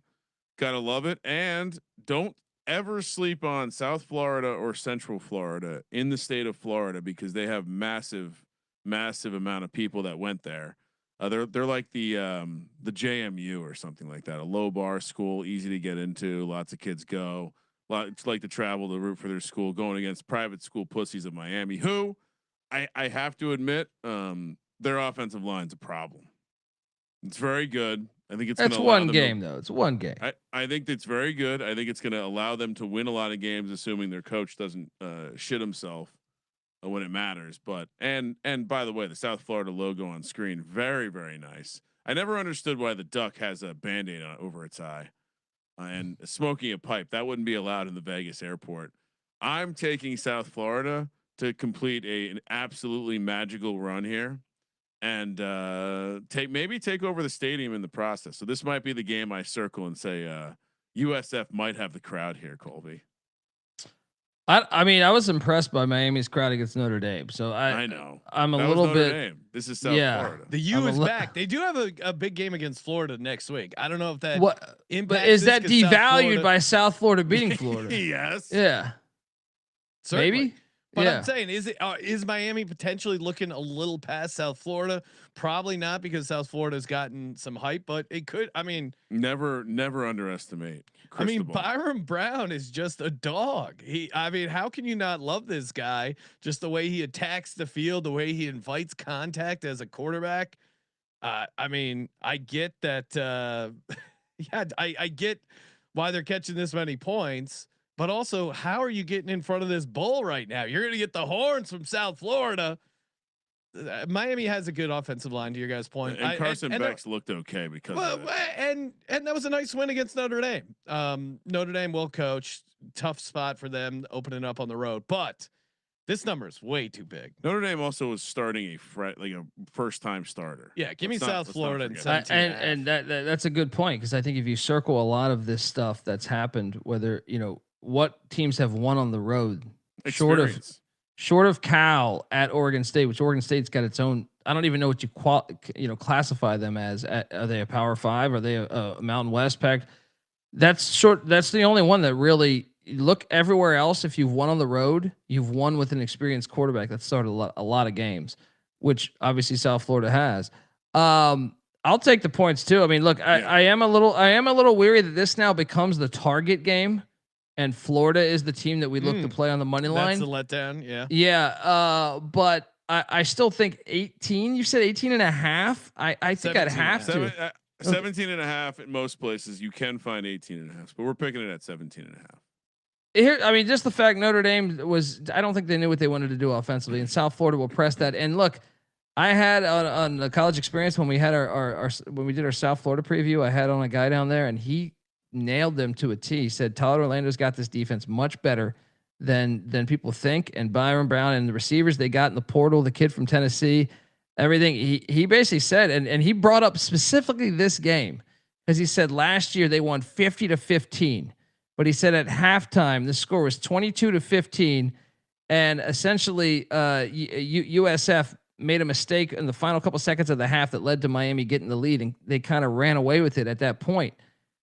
He thinks the game was much closer than the final score indicates. So I will look, Cristobal having his team prepared, 18, give me the points. Yeah, I mean, I think there is an element too early in the season to where when you're playing well, there's confidence there that, I think, I don't know if it's just Miami and the coach / quarterback combo, but oh wow. What's this? We're laughing at the, sorry, I've been talking to Fitness Chick 4. Really? She said, did all three of you guys play in college football? She might, I don't like to mention it, but I did. I like Fitness Chick 3. Yeah, no, Fitness Chick 4. If Colby's maybe more a Fitness Chick 3. I think this is a real person, huh? Well, I mean, it's. I get maybe you're new to the show. I did win the Heisman Trophy in 2014. I did play quarterback for Penn State for a couple years. I don't like to mention it. Yeah. Kramer, what? Where you went to? Won a Kentucky Derby. I ate everything. I ate the pussy. I ate the butt. I ate every motherfucking thing. Yeah, right. Colby was the equipment manager at Penn State. Yep. That's how he. No, I'm kidding. 5'2". 5'2". He was a punt returner. he was a specialist. But yeah, no, I played quarterback. Jeffrey Heisman Epstein Trophy. of Penn State football. I don't even know what that means. Hey, we're also brought to you by Underdog Fantasy. Go to Underdog Fantasy, use the promo code SGPN, support a Heisman Trophy winner, myself, where you can play $5 and get $50 in bonus funds. Colby, what are we doing here? Well, let's jump over to Friday's action as I'm loading this up now. Please, winners only, Colby. Yeah, our winners only strategy is working well. What happened last week? No, I thought we hit cashed. I think we cashed on this. Yeah. Because Gronowski over 25.5 rushing yards. Kramer's always trying to throw shade just because he got pissed on all weekend. All right. I'm just reminding you winners. All I do is winners. All right. Subscribe to the college football experience. All right. No, we know what? No, sorry, we did miss because we had Miller Moss. Higher 249.5 passing yards. That was not. What did he close with? 151. So we're not close. And that's what I should have spoke up because I was on JMU. But we got winners loading. Colby, what are we doing? Yeah, I'm looking right now. I'm trying to find this. Do we want to take a Haynes King? Or a rush or receiving touchdown? Yes, definitely. It's 1.09x. This dude's rushing is gonna happen. Yeah, this guy's getting in the end zone. Playing Haynes King, higher rushing and receiving. Yeah, I got the college touchdown. Stuff. Yeah, my college is not loading. I'm getting tennis. Don't worry, Colby. I'm in the shallow end right now. It's easy. Do we fade Klubnik's passing yards? Oh, you want to just stay in? What else game? you got? What else you got? No, we can. Let's go Wisconsin, Bama. Okay. I'm sure. I'll take the under on everything Wisconsin. Yeah, I was gonna say, do we want to take the QB under passing yards? Lower. Sorry, yes, because that's just look. That's Danny O'Neal. That's not the wait. That's I don't think Billy Edwards is back yet. Yeah, Danny O'Neal. Danny O'Neal, 160 passing yards lower. Correct. Yes. Okay, $100 entry returns $327 and use that promo code SGPN. You can play $5, get $50 in bonus funds. I don't need the money, fitness chick, for I'm independently wealthy for my Heisman Trophy. Of course, we're also brought to you by Novig, baby. Novig, America's #1 sports prediction market. Since Novig is an exchange, you know you're getting some of the best prices in the market. Novig available in 35 states, even the great state of Hawaii, Alaska, California, Pennsylvania, Maine. Shout out to Maine.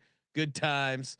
Download the Novig app, use the promo code SGPN, and spend $5 and get $50 in Novig coins. Download Novig, America's #1 sports prediction market. Promo code SGPN. All right, back at it. I didn't even realize Colby created a novel for the episode tonight in terms of the list of games we're talking about, and somehow so we're talking about all these games, and Alabama versus Wisconsin isn't one of them. Wow, not interested. 4 p.m. on the West Coast. We're heading to Oxford, Mississippi, where Ole Miss. Shout out to Lane Kiffin and his love of just gambling awareness. I appreciate you gotta love it. I just appreciate that he says the quiet part out loud, and he doesn't want the boosters mad at him. Arkansas catching 7 here, plus 225 on the money line, minus 280 for Ole Miss. 61.5 is the total. How has Ole Miss been doing without the great Jackson Dart, Colby? I mean, they're undefeated, but they're 1-1 ATS, I believe. So whatever that played anyone either. But they're playing. No, I mean, well, what are you talking about? They played Kentucky last week. Trash Kentucky. Oh, okay. This guy, I mean, as a Hokie, Kentucky, you're dreaming of being Kentucky right now. Yeah, I don't know. I already expressed this to you. I was there when the program was good. I'm not there anymore. I can't do anything. I'm not writing checks, and I can't be on campus to help the program. Taylor Green, the Arkansas quarterback, has looked pretty good. But to me, this is I feel like this could be a smash spot for Ole Miss. Now they won 63-31 last year. I think it'll be a little bit closer, but I Ole Miss offense at home. I think they're going to be able to put it on Arkansas, but I do like Taylor Green. Colby, can you talk me into Arkansas? I think I'm going Ole Miss. Of course, Road Rash face. Bobby Petrino is the OC. Yeah. Sam Pulled Pork Pittman. They don't put up with no bullshit. And look, I heard Pulled Pork Pittman at his luncheon saying this offensive line's best offensive line he had in a while. Now, who knows if he had to say that to get the free pulled pork sandwiches he's about to suck down, but still, I don't know about that. I think Ole Miss has been fool's gold for years, guys. Like the reason why they can run it up on some of these teams, and they did it with Arkansas a year ago. Yeah. I think this Arkansas team, I'm on the over on the win total. I've been repping them. Everyone disrespects. I think Sam Pittman's a good football coach. I think Bobby Petrino is a very good offensive coordinator. And I think with Taylor Green in year 2 of that offense, I think is a benefit to Arkansas that a lot of people aren't seeing. So give me the points. Sprinkle the money line. Was Arkansas not one of those teams that were Pulled Pork Pittman was going to get fired and Petrino was going to take over? Colby was planning that.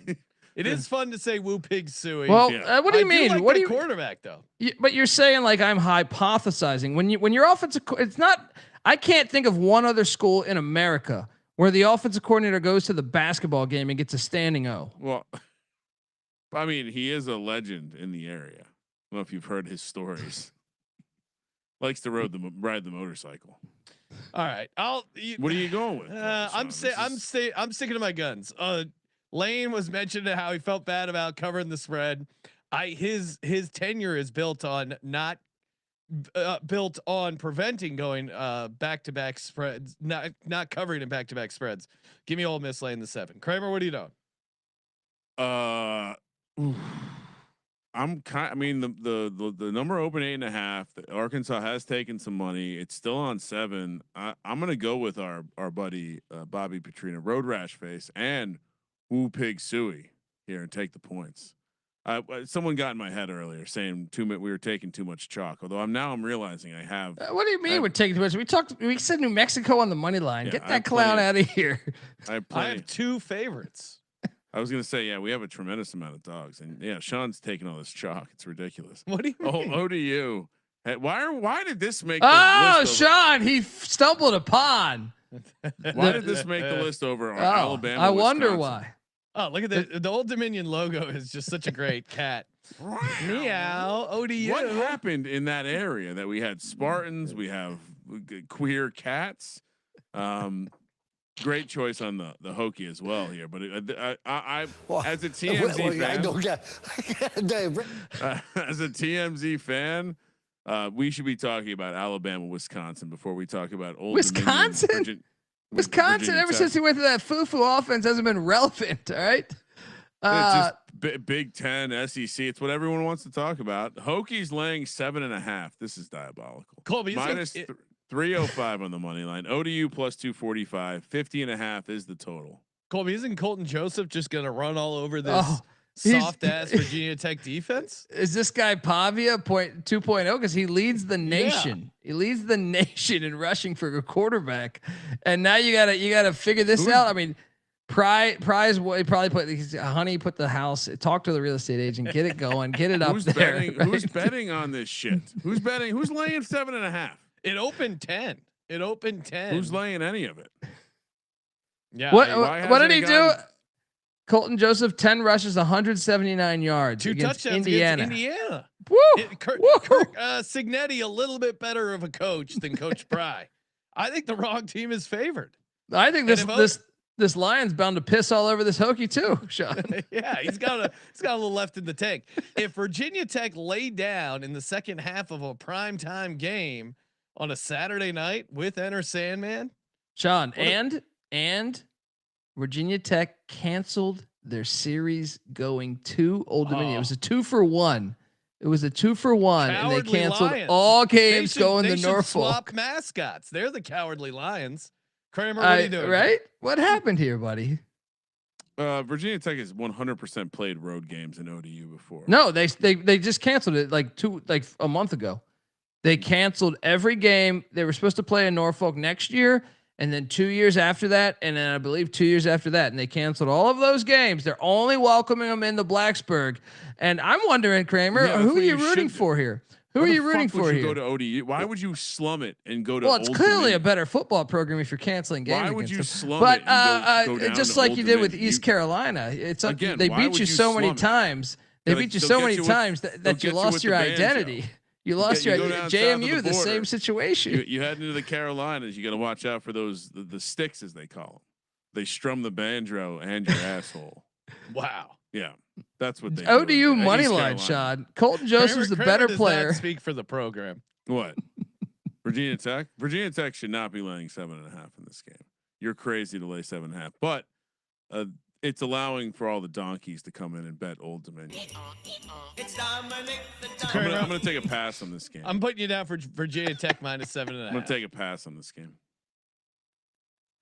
Well, this game didn't need to make the list. Okay. No, it needed to make. Sean texted me saying this is the one game we're going to cover with deep analysis. Sean was behind this. Yeah, of course. TMZ. Colton Joseph got his poster up in our studio. It's going to be a shame. Heisman ad, right? I know you're not supposed to say bad things about kids, but it's going to be a shame when something bad happens to him. Oh, how dare Texas A&M heads to South Bend, Indiana. Again, these are the games people care about. 4:30 p.m. on the West Coast. A&M, Notre Dame lane 7 -280 on the money line. Texas A&M +225. Kind of instincts say this feels like a bigger number. 43.5 is the total. Colby. Yeah. Look, Notre Dame went in their game 1 of Mike Elko a year ago in College Station. Yeah, and I've had this one circled a little bit. I think Elko has been waiting for the opportunity. He used to coach at Notre Dame, so not that long ago with Brian Kelly and his family. He didn't have the family at Notre Dame, though. He did not have the family. Pick that up later. Yeah. So he's coming back, and to me, I thought Notre Dame had a great game plan a year ago, but I also thought they had the benefit of catching him year 1 with a new offensive coordinator, radically different than the previous OC under Jimbo Fisher. And I thought Notre Dame was the better team, but they had that benefit of catching them game 1 where they're working out the kinks. I think it's the opposite here. I think Notre Dame has CJ Carr in game 2 going up against. I would not want to play Mike Elko. I know the defensive numbers have not been great at A&M in his short tenure there. He's a good defensive coordinator. I followed this guy at Richmond, Bowling Green, Wake Forest, Notre Dame, and A&M when he was with Jimbo. He is an elite DC. I think he's going to trick this young quarterback. And to me, if I'm Notre Dame, I would be very, very conservative on what you call for CJ Carr. I think A&M covers. I think they win it outright because they have the best. And that's another thing. A&M might have the best offensive line in the country. No one's talking about it. Really good offensive line A&M has. I mean, Colby's making a compelling case, which is scaring me off because I'm going with Notre Dame.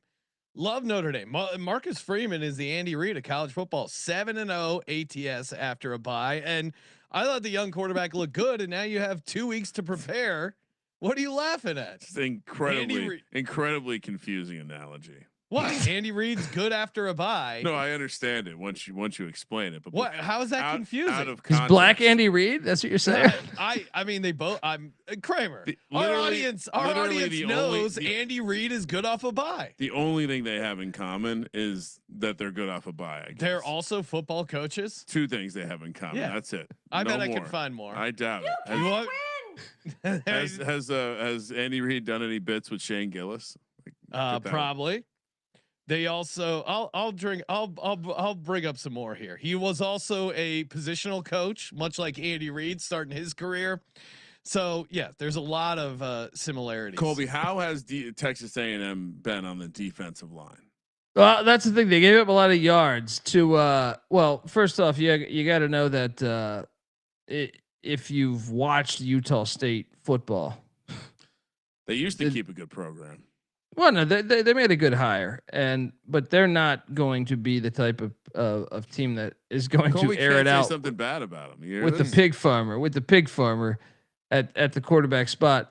So Utah State ran for I think it was like 80 yards against. But the game that was more, I guess, concerning if you're taking A&M was. UTSA ran for a decent amount against them. I think it was like 190 yards or something like that against. But that's week 1, and also I think nowadays more so than ever with the 12-team playoff, you have in your non-con, you kind of keep it vanilla, knowing you have big matchups that can have playoff implications on the line. Like you saw it. You saw it with Georgia barely. What did they score? 28 against Austin P. I think this is more of that shit. So I don't look too far into it. I would say I think A&M will come ready to play for Notre Dame. A&M hasn't been good on the number on the road against Elko. Notre Dame's again been a machine. 15-9-2 at home. I think this is a good spot for them. Kramer, what are you doing? Sean taking the Irish. I'll join Colby. Classic. Classic anti-Irish discrimination. Yeah, and just love the defensive coordinator taking on a young quarterback angle. I think you saw it a little bit in the first game against Miami. Like over time, they started to adapt as we have tape on the kid. I imagine he'll be able to scheme some stuff up. Florida, LSU heading to Baton Rouge. I think LSU won the Death Valley Bowl earlier, so they get to keep the name Death Valley. -7.5 here, -280 on the money line. Florida coming off an embarrassing loss. The video of the assistant coaches leaving the coaching boxes was glorious. USF coaches just elated, and these loser Florida coaches with their head between their legs. 22.5, or sorry, +225 on the money line. 48.5 is the total. LSU looks pretty solid this year, and yeah, I don't know. I mean, what's the deal with Florida, Colby? I think this spot? If you like, to me, there's LSU look great, but Clemson hasn't looked good after that in their one game against Troy. It's true, but and then LSU didn't look amazing against La Tech last week. And this game is awesome. If you haven't watched this game's probably over the past 20 years. This probably has the craziest outcomes of any game I could think of. You have the Tebow play on 4th and 1.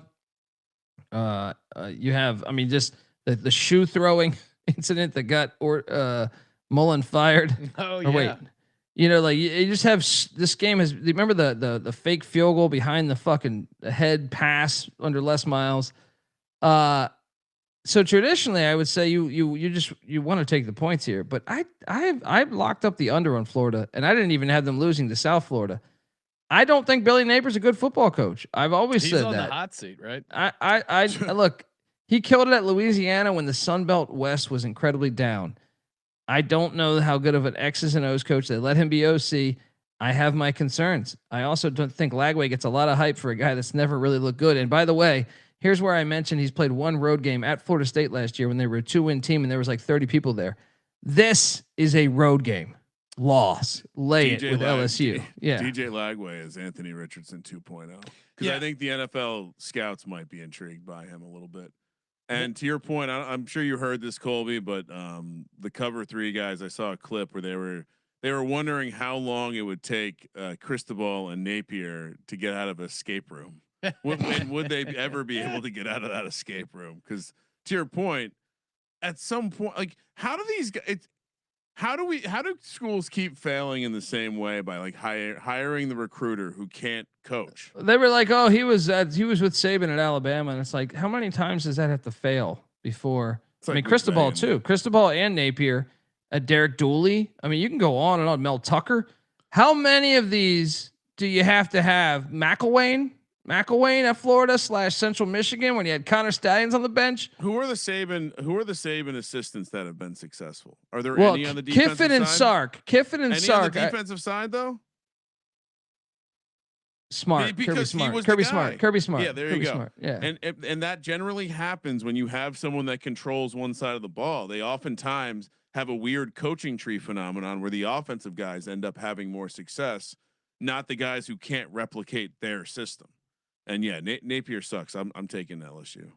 Yeah, for me, it's the only case I think for Florida is getting up after that embarrassing loss, which maybe they possible. lost because they were looking ahead. That does happen sometimes. Yeah, I love traditionally I love fading decent teams coming off embarrassing losses. I guess the counter for me is that LSU at home in Death Valley, I'm always going to be on them. And I think this is, to Colby's point, DJ Lagway in an incredibly rough spot. And I think the move might be we'll see how South Florida shakes out. But if Miami ends up winning and not winning and not covering, and Florida gets destroyed, they might really get up for that Miami game. I don't know. I'm not looking too far ahead. This is a young quarterback in Death Valley. I'm taking LSU. I think one of the things, like if you just pay attention to this, the road quarterbacks for the young quarterbacks, Arch Manning looked terrible in Columbus. You saw Ty Simpson in his first road start at Florida State looked very shaky.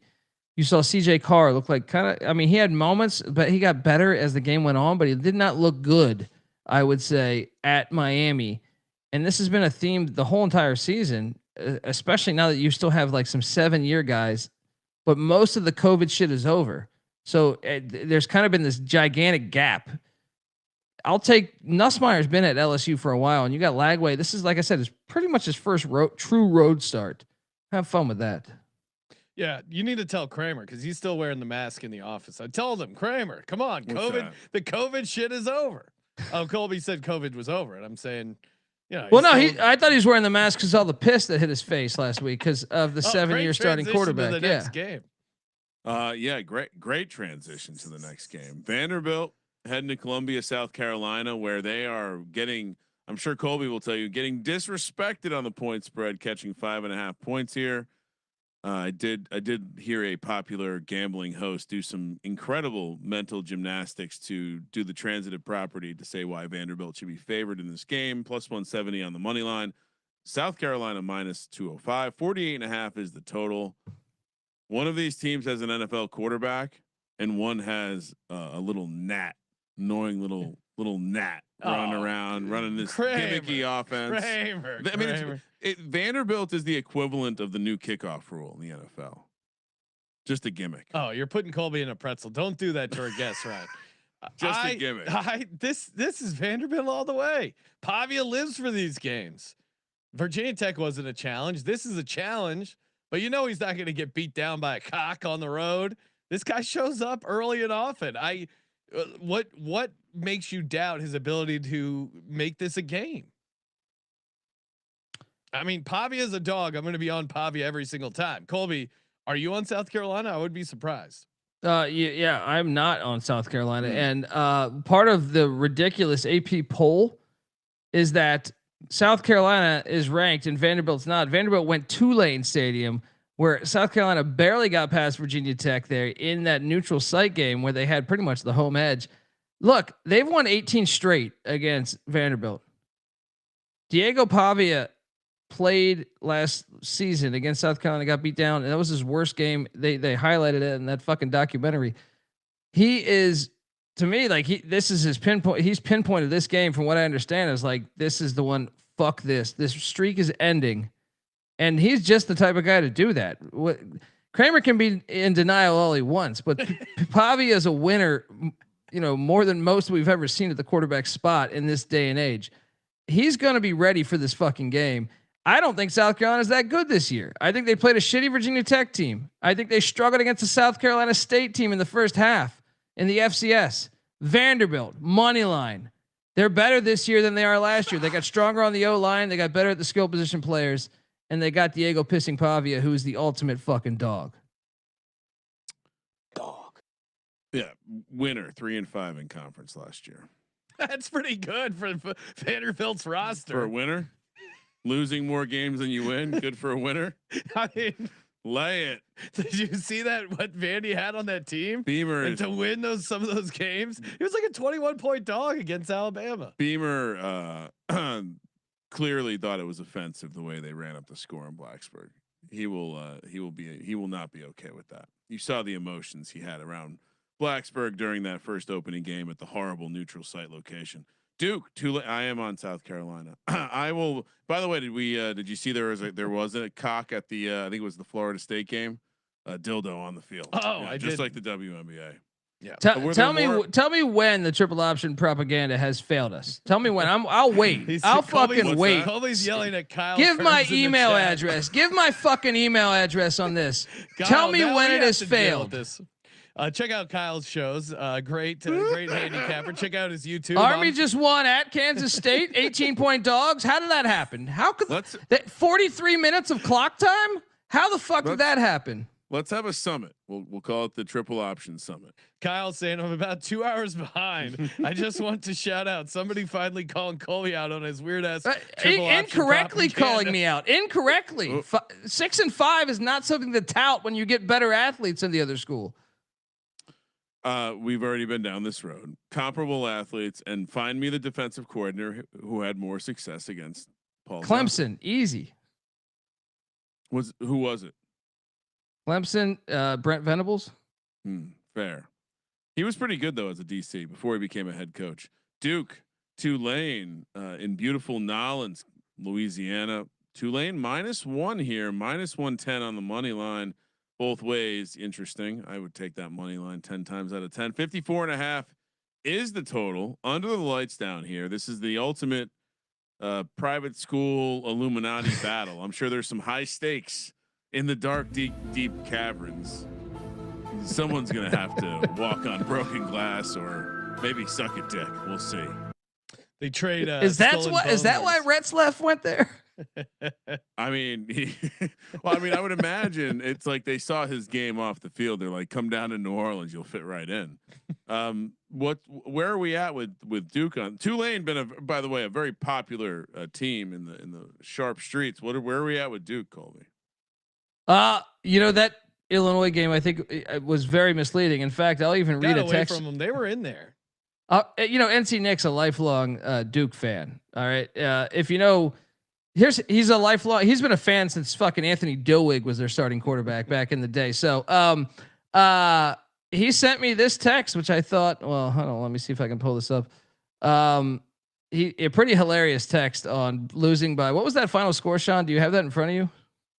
It was. You guys were both on Illinois, right? No, I was on Duke. I thought it was. Oh, that's why you thought 45-19. Illinois kicked their ass, just like I said. They were in the game.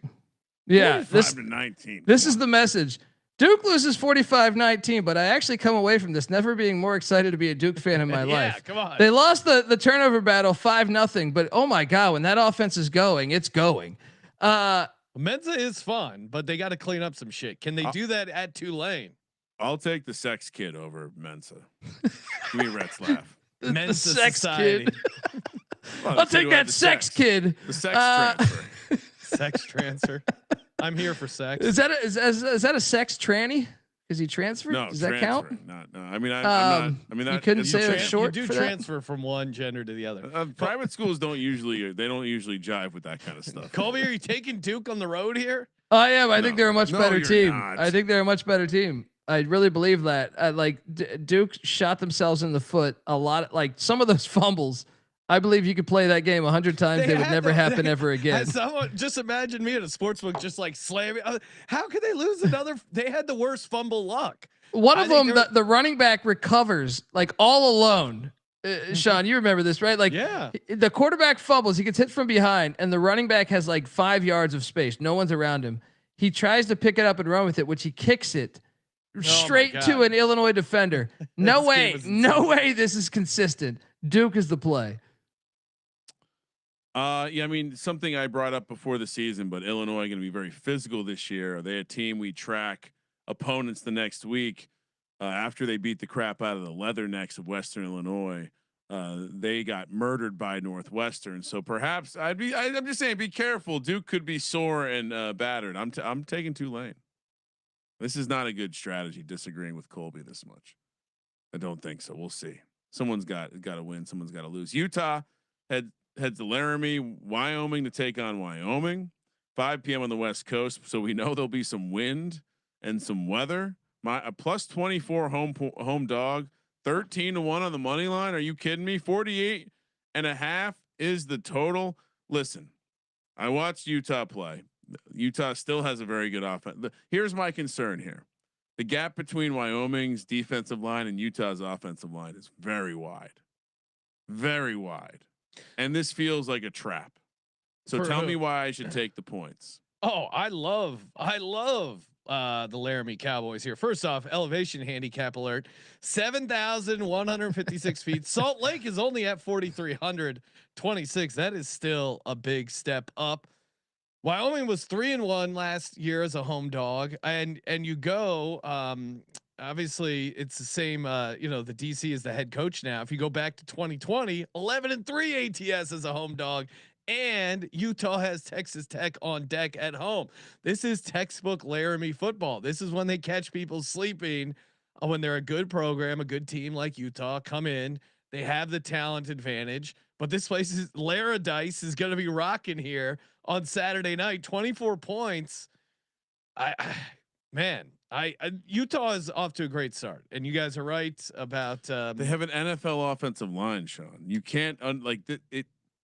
It might look really bad, but I agree. But also, I think some of that you're tainted from the lack of physicality from the UCLA Bruins. I think is tainting a little bit of this handicap because Laramie. Well, they fucked up Cal Poly too. Oh, okay. Yes, you're right. They're just saying there's. I think John Madden's alma mater. Colby, what are you doing? I have to take. I mean, there's something that is age old, coach proof. It's something magical about War Memorial Stadium there in Laramie. Like that, no matter who the fuck is coaching them, when you have an elite Power 5 come there, it's like, why the fuck did you schedule that game? I know Utah, like if we dive into it, they're better at every position. I don't give a fuck. Laramie is Laramie. I will take the points. They've beaten everybody there. They've beaten UCLA. They've beaten Louisville. They've beaten Oklahoma State. They've beaten Texas Tech. Virginia, when Virginia was actually good. They just fuck these teams up that come up there. So even the times they lost, I know A&M came up there loaded one year and A&M got out 18-16. It's just something about this place. I cannot give away that many fucking points. Wyoming. Cameron. Are you referring to when Portland State came to town and they won by 2 touchdowns? Are you talking about last year? That was Idaho. That was Idaho. No. Yeah. Yeah. I mean, last year was Idaho. Last year they lost to Idaho though. That was a bad example. They're a noticeably better team than last year, and people trying to diminish the win. I'm saying Power 5 opponents when they come there. This is 30 years. We have 35 years of data of like Power 5 teams coming up there and getting fucked up. I'll take my chances. We have this conversation every time they're massive home dogs, and every time they cover and they're alive in the game. And people diminishing, they only beat Akron 10-0. But yeah, this Wyoming team is never going to win pretty, especially on the road. That was in Akron as a road favorite. If this Wyoming team can get it done as a road favorite, you damn sure know I'm going to take them as a home dog. I'll look to last year, 2024, when another team from Utah came up, covered the number against them as a 10-point favorite, and that's BYU. So BYU is that's better fair elevation than Salt Lake. It was the first. They're both coming from your elevation handicap doesn't. This is one of the few teams where I'm going to say not so fast. No, Provo is noticeably higher than Salt Lake City. Sure, but they're both mile high plus. No, Salt Lake is not a mile high. Salt Lake is 4,800 feet. Whatever. No. Guys, who spent the most? 4,326 feet. That's 900 feet short of a mile. I'm looking at the campus elevation is 4,783. Well, you got to get your shit together. Well, you might be looking at the city. They probably don't live on the campus. Yes, they all live on the campus. I recently visited. They have very nice athlete dorms. No one is commuting from. Who spent the most in college football this whole year? Utah probably. No, it's Texas Tech. Right. Oh, okay. You're saying next. They're on deck. The look ahead. They're on deck. The team that went out and bought every player possible is on deck. I think it's a little bit of a look ahead spot. Lay it. Minnesota again. Kramer's just searching for a new football team because he's out of Virginia Tech. I've declared weeks ago that I'm potentially going to be acquiring Utah as a team to root for, and I'm very, very fond of this offensive line. Large dudes manhandling other large dudes. It's perfect for Saturday Night TV. Minnesota heads to Berkeley, California to take on. Oh my goodness! Sorry, I'm distracted by this gopher that doesn't look like he has ever been in a boat. Doing the Heisman pose. YouTube.com/sports gambling podcast. That's Tony Dungy. Minnesota laying 1.5 against Cal. Cal plus 105 on the money line. 43.5 is the total. 7:30 p.m. kick. So late night kick for the boys from Minnesota here. Colby, I'm gonna handicap the handicapper here. I'm gonna guess you like Cal in this spot. I sent you a video. Can you play that? Oh my goodness. Can you play that? Because Cal's quarterback, and part of the reason I think the whole world was on the under on Cal because they saw all those transfers out, right? Your boy old Dundee. Now it's not final yet, but I think we're looking pretty good on the over. What was it, 4.5 with Cal? Because they have a great coaching staff. I know Ron Rivera comes in at GM, and I know you guys probably have your thoughts on Riverboat Ron, but I believe business being a GM. I believe Justin Wilcox is a very good defensive mind. I think he's a decent football coach. And also they hired Brian Harsin and Nick Rolovich on the offensive side, which I believe they really know what the fuck they're doing. They had Devin Brown, a 5-star from Ohio State, transfer over, and this freshman beat him out.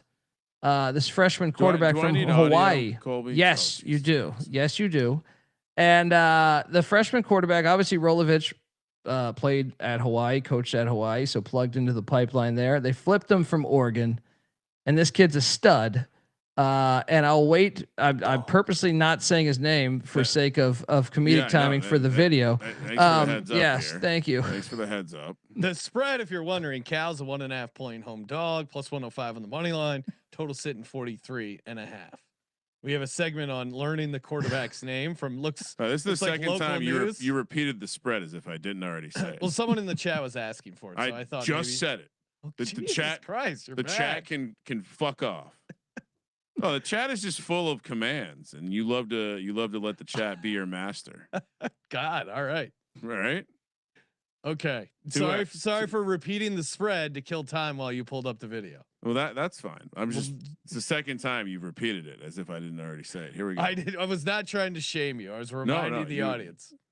All right. I think that's self-explanatory. That was easy. Okay. So, all right. Keave. In Polynesian pronunciations, the W is pronounced like a V, okay? So it's really Jaren, Keave. Now we get to the good part. Saga Polutele, except... There is an N, which is not silent, which you don't see here. Nice carrot there. Thank you. That's a Cal That's education, a Cal education right there. What? So, yes. So the way to pronounce it, these Polynesian names, just like Tua Tango Vailoa, you kind of slide the N in there, so it almost is like sangha, like you're singing a song. So, and the one thing, people get intimidated when they see all these letters. In Hawaiian pronunciations, you pronounce every vowel. Every vowel. So just, you break it up. Sangha, Polu, Tele. Put it all together. Jaren, Keave, Sangha, Polu, Tele. Or as we like to call him now, JKS, because it's a lot easier on the broadcast. But Sangha Politele, super easy. I get to say it every weekend because I get to watch this kid play and grow up. Thanks for coming to our TED Talk. These types of words, it's like a rhythm. And so like once you get the rhythm, it's easy. Yeah. Guys, he's awesome, by the way. Like, this guy will be a first-round draft pick in the NFL. And remember Mendoza? Everyone said the first quarterback off the board potentially next year. He transfers from Cal to Indiana. Look, this kid's better than him, at least for college football terms. I don't know Mendoza. Maybe he can make throws, that the NFL scouts like. I think Cal's better off now. He is a freshman, so at some point I'm expecting mistakes, but it ain't here at home. I'm expecting when they hit the road. This guy's been amazing to watch in 2 games of tape. And I will take Cal to win this game because of it. Now, Minnesota, good defense, but man, going all the way out west, I do wonder about, Minnesota, can they get the ground going with Taylor there? But I think Cal, historically, I feel like it's hard to go into Cal Memorial. People think it's Stanford. They actually have fans. Yeah. They get lumped into the Stanford shit. I feel like they got fans. They might protest at halftime. Yeah. That's what I'm saying. They might do some crazy shit. They got Tightwad Hill up there with all those people. I like Cal to win this game outright, man, to go to 3-0. Cal historically in the Wilcox era, 13-5-1. ATS is a home dog. And as we know, they are getting 1.5 points here. I will take Cal.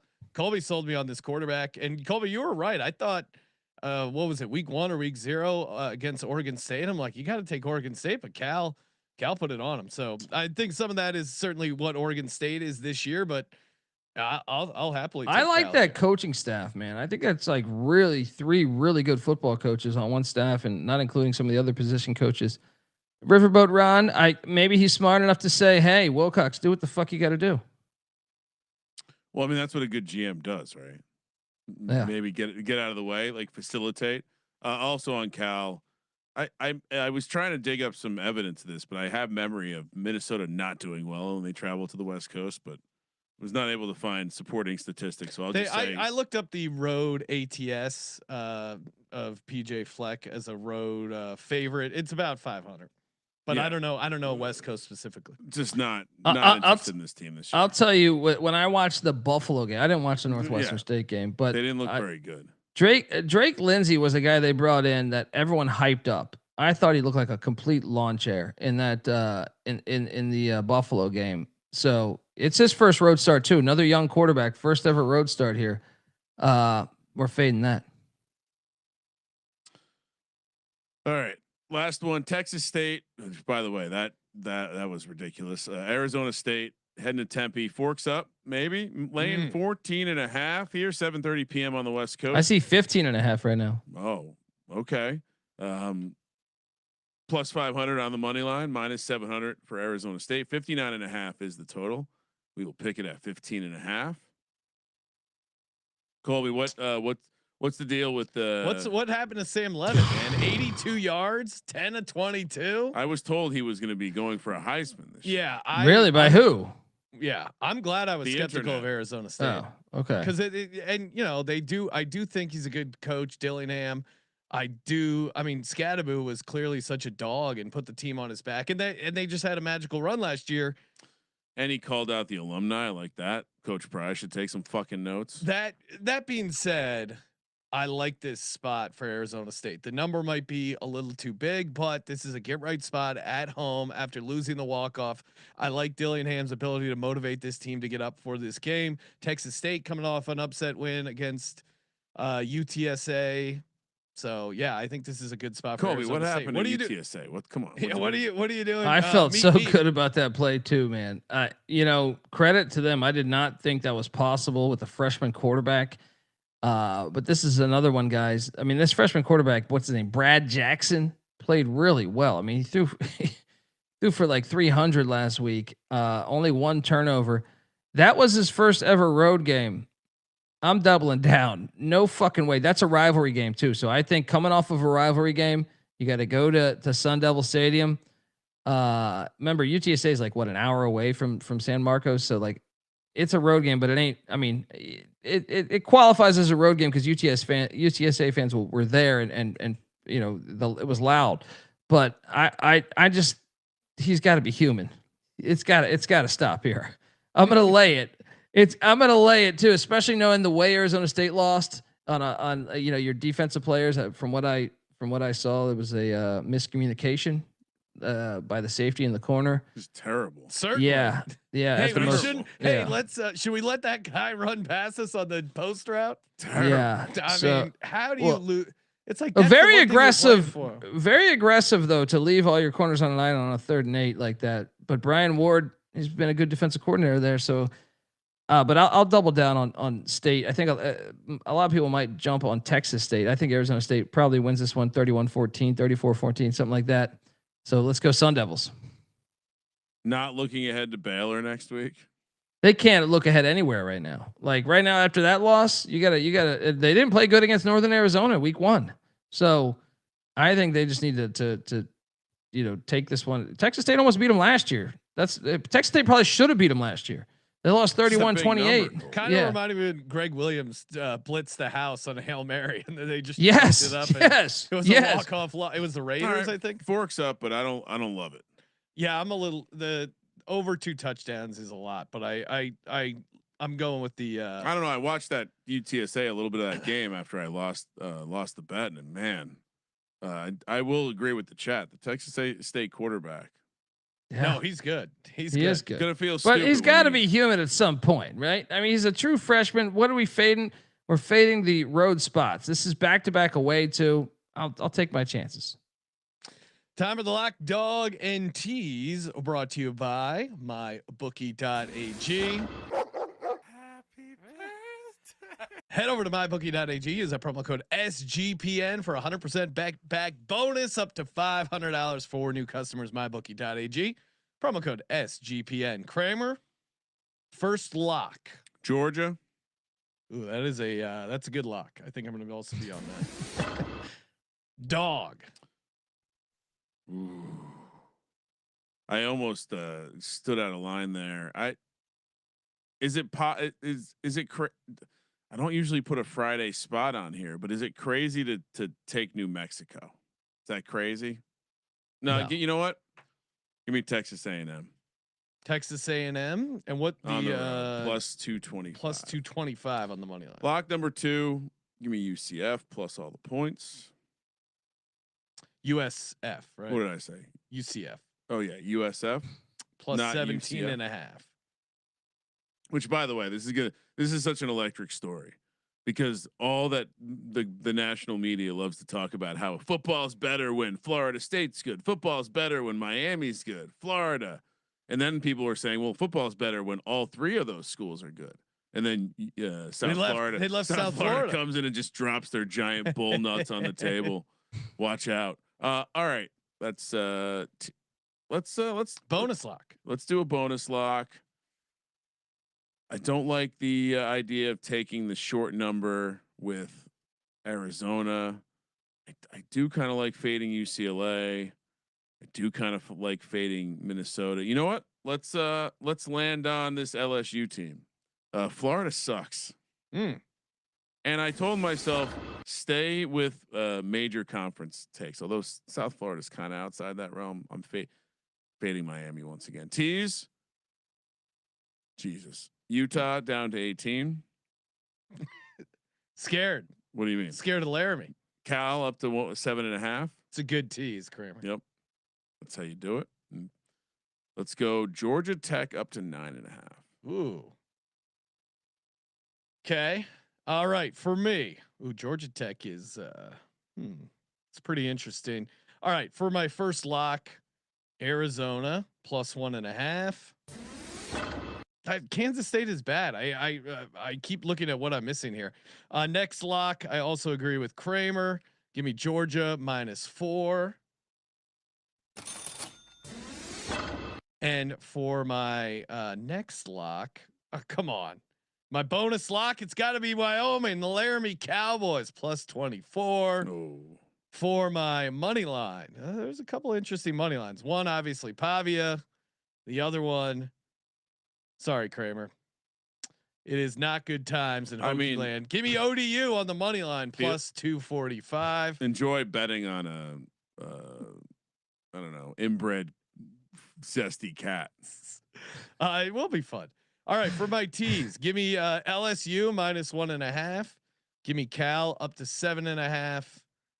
I recently read something that said the English royal family is inbred to the point of like it being like it's clear they're inbred, like based on the bloodlines, like they're inbred to the point where you would declare inbreeding in this country. Like, yeah, it's why. I mean, I'm a horseman now too, and I dive deep into that blood genetics. It's pretty disgusting.